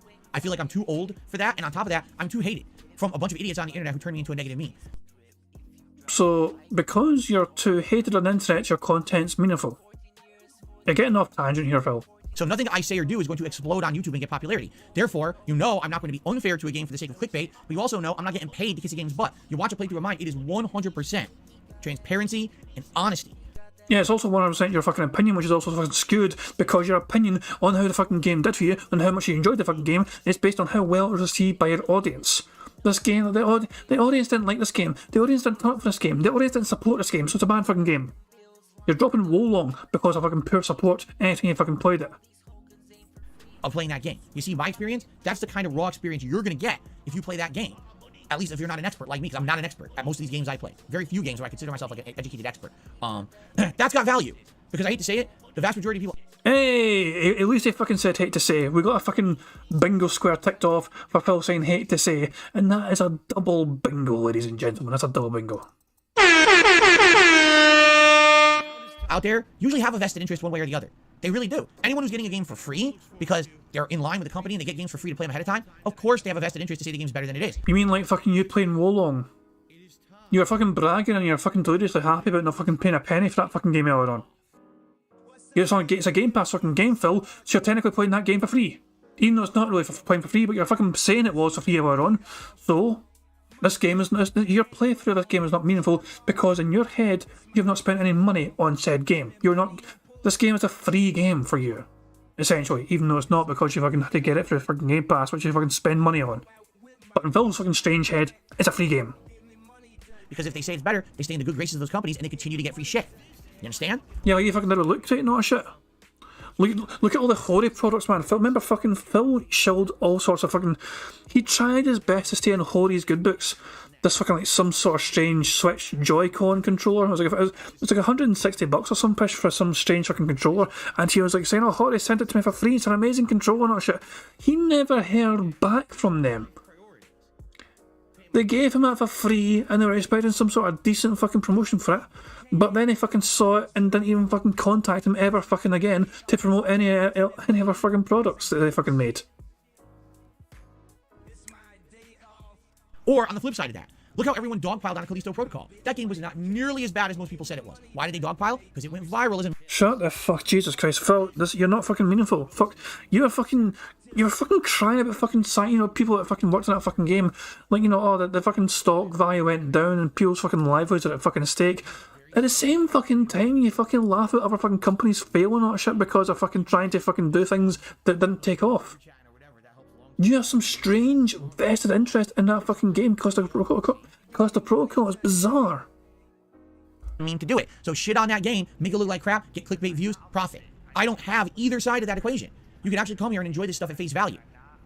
It's that simple. If you don't understand that, I don't know how else to explain it. Like, how do you not get that that's different than the vast majority of people who do this for a living? But Phil, it's not meaningful. What you do is different, but it's not fucking meaningful either. Just because you're different from a lot of fucking other people does not make you fucking meaningful. It just makes you fucking different. Makes you fucking strange. Makes you fucking abnormal. But you're not fucking meaningful. You're not fucking providing anything meaningful either. There are people who do it for a hobby, but those who do it for a living usually have that vested interest one way or the other. I don't have either. I don't have to jump on every viral meme popular game to make dollar signs. I don't have to say, oh, this game's such a great fun party game, jump on with other streamers and play. Who gives a fuck about that? The common person's not going to do that. The common person just wants to know, hey, this game came out, is it good? Right? That's what I'm here for. So that is Phil trying to explain why he's meaningful. Which is terrible. It's fucking terrible. He's not meaningful at all. Imagine failing answering that fucking question. Like, meaningful fucking content. Like, fucking hell, Jesus Christ. Here's a fucking surprise. Fucking revelation here. For you, Phil. Most content on YouTube is not meaningful whatsoever. I consider my own content not anywhere being close to meaningful. It can entertain people at times, of course. You know what I mean? But it can help fucking enjoy your crap. But at the end of the fucking day, it's not meaningful. Meaningful, I think, is an important word which has been diluted, especially by Phil, over these fucking years. You know? Like, if Phil fucked off and disappeared, nobody would miss his meaningful content. If Bingo disappeared, nobody would fucking miss Bingo. And people are having fun with it. I have fun doing it. You guys are having fun. I hope enjoying watching it as well. But if there was, but as I'm saying, though, it's not meaningful to me. Has been diluted so much, and Phil Wood is definitely fucking responsible for part of that because we see him here every day. It's his fucking favourite buzzword for fuck shit, you know. But yeah, you get what I'm saying. Though? Most content on YouTube is not meaningful. Some is obviously there's like some special fucking videos out there which obviously had tons of fucking work and actually has meaning and actually hits you emotional impact on shit. That is meaningful content. Most things on YouTube though fucking aren't. Okay. I think, guys, it's time to end this podcast. It's been a long one. Let's end it so that way we can jump into Wolong Fallen Dynasty, kick this stupid cow boss's ass, and then basically move on and see what else is in the game and determine if we're going to keep playing it or not. I guess we're going to find out today. All right, guys, thank you for watching the show. I hope that you've enjoyed the podcast. Thank you for your support, your engagement, and everything. And, I wish you the best of luck. For fuck's sake, diddly diddly dee.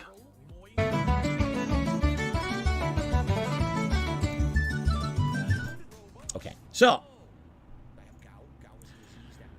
what's hilarious is that Alexandro's guy now says something about the Dead Space devs were a one-hit wonder, and Callisto Protocol proves it, except they made 3 Dead Space games that were all good. So, right. Anyway.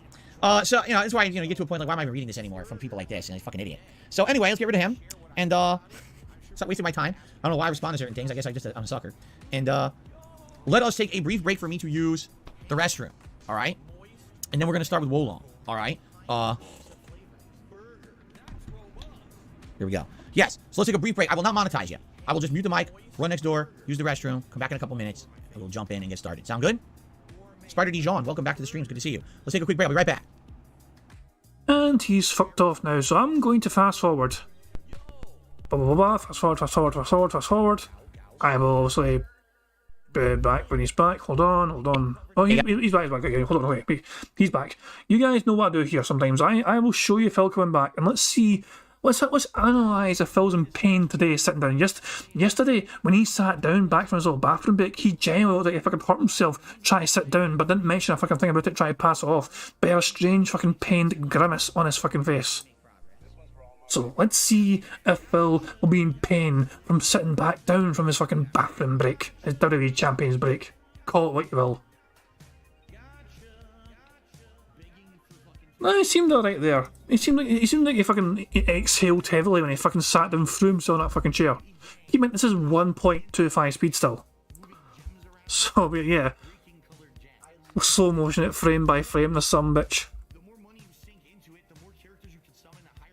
And right there, he's like, I'm back. That was such a long, exhausting walk from the fucking bathroom.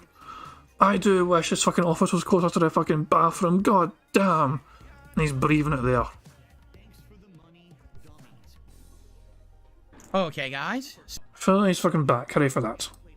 Well, he has been back for a while. I'm still behind by like fucking 36 minutes. But yeah, you get what I fucking mean. Bingo's still in my chance. We could still win Bingo here. It's looking very unlikely, I know, but hey, it's... Who knows what happened where we fucking taking a piss and playing WWE Champions. So, what's going on?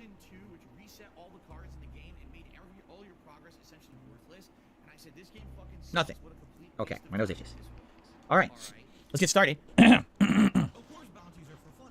people are offering me $25 if I one-shot the boss. Yeah, it's not happening. I don't remember the controls. I gotta try to remember the controls before I can one-shot a boss, man. There's no way it's happening. There's no way I'm one-shotting it. It'd be great to get that support. It is my final streaming day of the week. Tomorrow is my day off. It would help a ton. There it is, unrecorded beggment. I was wondering why the fucking begging didn't happen as much on the fucking stream. This bit's unrecorded, remember. So the on-demand viewers won't get to see or hear that kind of engagement. But here, of course, this is unrecorded, so Phil's gonna fucking drop it in there because he's not worried about that shit. He's not worried about the unrecorded bits being fucking seen by his fucking dead heads because most of them won't fucking see it anyway. But the on-demand dead heads anyway. Jesus Christ, man. It's a secret beg, yes, secret beg. Shotting it. It'd be great to get that support. It is my final streaming day of the week. Tomorrow is my day off. It would help a ton. But you know, it's not happening. I'm a realist, man. I'm not a pessimist. I'm a freaking realist. Okay. The boss bounty. The boss bounty. Wo long. What about Wo short? Yo short. Doo-doo-doo. Doo-doo-doo-doo. Being humble is good. I don't know, it's not being humble, it's being realistic. There's no way I'm beating this in one shot. I'll beat it. I'm definitely beating this boss. It's just, it's going to take me a little bit. I got to learn the patterns. People are saying, don't be aggressive. Stay away. Right? Stay away. Wait for the broadcast unblockable. Parry the unblockable. That's when you're going to get your counter hit. You're going to get the stun meter up. Do that a couple times, then you can beat it. El Grey Zoro says, I'm actually playing this on PS4. It's capped at 30 frames, and there's no frame drops and input drops. That's really what makes it hard, is that it's going up and down like this. If it was just a steady level, then you can know your timings. When it's going 60 frames, 30, 45, 50, it's going up and down. It's all different timing. It really is, because you have to either predict ahead of time or do it immediately on the right time, and that's what kills it. There's the dodge. You get all my stuff. There's jump. You get all my stuff going. So this is haste. Blue is haste. I never even used it. The brown is defense up, and then the green is heal only on hit. Correct? Those are my spells. Let me double check everything here before we head out. Yeah, so haste releases a curse bolt. Enemies recover from spirit disruption more slowly for a certain period of time. I don't have many of that. Rock toughness reduces spirit damage received from enemy attacks, grants a single use effect that prevents your morale rank from decreasing when you're dealt critical blow. That I don't care. I'm at the boss. Yeah, see, this is you get health when you damage an enemy. So, repression crush may be good. My problem is metal. I have a low level of metal, so I can't get anything good. Yeah. Enemies hit deal less damage for a certain period of time, right? How cool would that be? That would be perfect. But I can't get it. I don't have metal. Yeah. I'm at metal level 2. I need to hit 4 to even get that, and I can't. There's no way I have enough points to do that, you see? I've had my camera on the left-hand side for this playthrough, but I don't know if I should do that or not. Let me take a look at the heads-up display. Yeah, see, I have to because it's blocking the map and everything on the right. So it has to be on the left. So let me go ahead and move that over. Really unavoidable, sadly. Okay. Remember, guys, you know all the ways to support the stream. Likes if you enjoy it for engagement purposes. Super chat, super stickers, memberships, gift memberships, tips. Yes, tips would be stupendous today. If you could tip me, tell me for my day off and the bill's coming up this week, I would really appreciate that. That's the one time I'll say it all stream, okay? Okay. All right, you ready? Here we go. Guys, welcome. He is now recording for YouTube, but that is the end of Bingo. However, I'm doing this on the fly. I want to see how he does on his first boss fight, because if he actually does one-shot that boss, he's going to be demanding that $25 from those two separate people. I'm very curious, okay? So so the bingo's over, okay? The bingo's over. The bingo's done with. So, stay la vie to the bingo. Didn't get a full house. Sadly, it is what it is. Nothing we can do. But let's just see how Phil does on this first boss. Welcome back to Wolong Fallen Dynasty, as you know that. Let's just skip the fucking garbage, gibberish bullshit and get to the fucking boss, eh? Here's the big bastard here. Guys, like, how do you fucking even say that fucking boss name? It's got fucking too many vowels in the name. You can't do that without metal leveling. I don't have it. So hold on.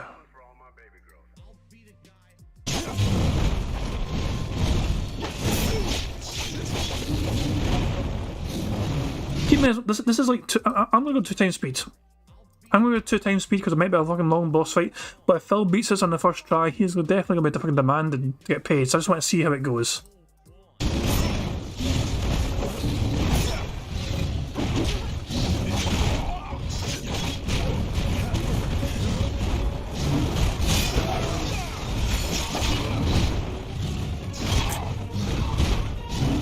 I got her instead, so I can parry it.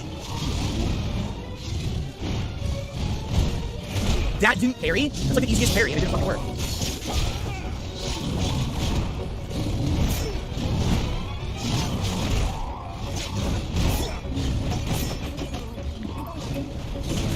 It didn't work. The timing, I'm telling you, I'm doing the same timings, and it doesn't work as the frame rate changes.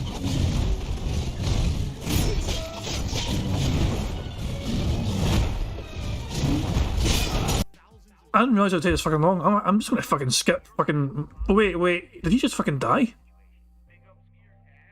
I saw that fucking side to skip. Does he just die? Oh, it's a second stab. You didn't do that before.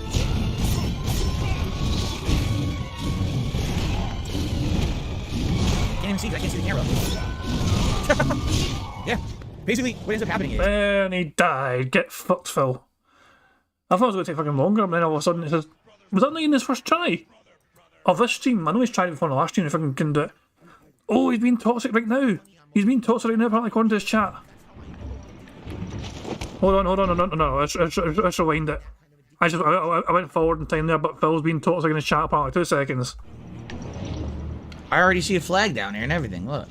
Different ways to go. After this, I'll finish. I promise. But I want to We're see different ways to go. why I'm toxic.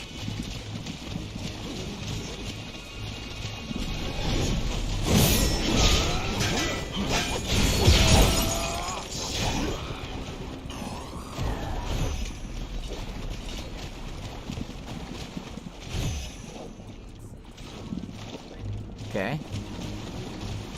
Are we poisoned or something? Look, we have stamina screwed up. I guess when we stand in this water, perhaps your stamina is permanently screwed. That's why they're fucking spamming. Why am I toxic? I thought he was actually saying something, but he's actually fucking killing himself standing in that water. Why am I toxic? Literally.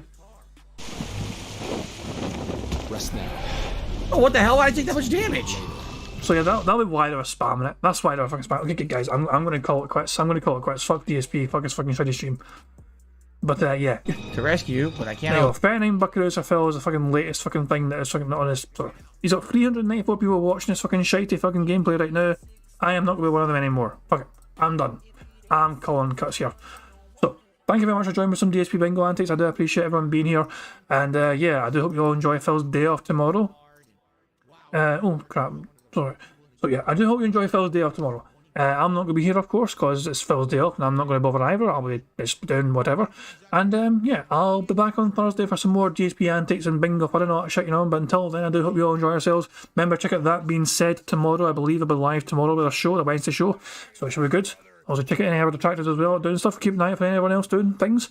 And I'm going to end things how I always end things by playing Pixar Animation's amazing me fucking video, Notorious PIG Contributions. One of my favourite detractor videos of all goddamn time. And so yeah, thank you very much guys again for being here. I do hope you all enjoy the rest of your Tuesday, however you spend it, and enjoy your Wednesday as well, whatever you end up doing. And I'll catch you all later. But until then, have a good one guys. Peace out. On September 14th, a pre-authorized payment of $16.51 from PayPal.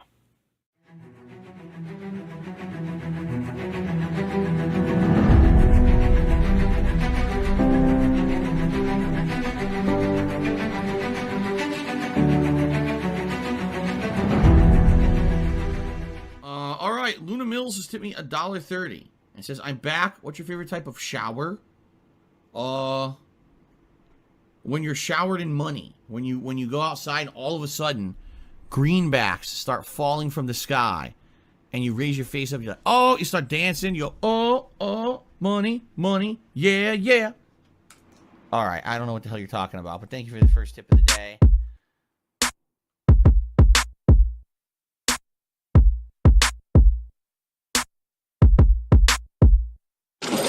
Money, money, yeah, yeah. Money, money, oh, money, money, yeah, yeah. Money, money, money, money, yeah, yeah. Money, money, oh, money, money, yeah, yeah. These contributions are mandatory. Money, money, yeah, yeah. Money, money, oh, money, money, yeah, yeah. Money, money, money, money, yeah, yeah. Money, money, oh, money, money, yeah, yeah. These contributions are mandatory.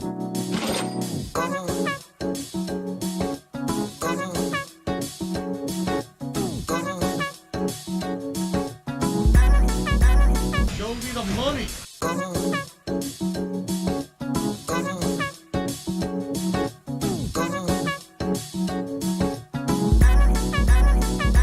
Free. Money, money, yeah, yeah. Money, money, oh, money, money, yeah, yeah. Money, money, money, money, yeah, yeah. Money, money, oh, money, money, yeah, yeah. These contributions are mandatory. And it's gone, just gone like that, in an instant, fucking gone.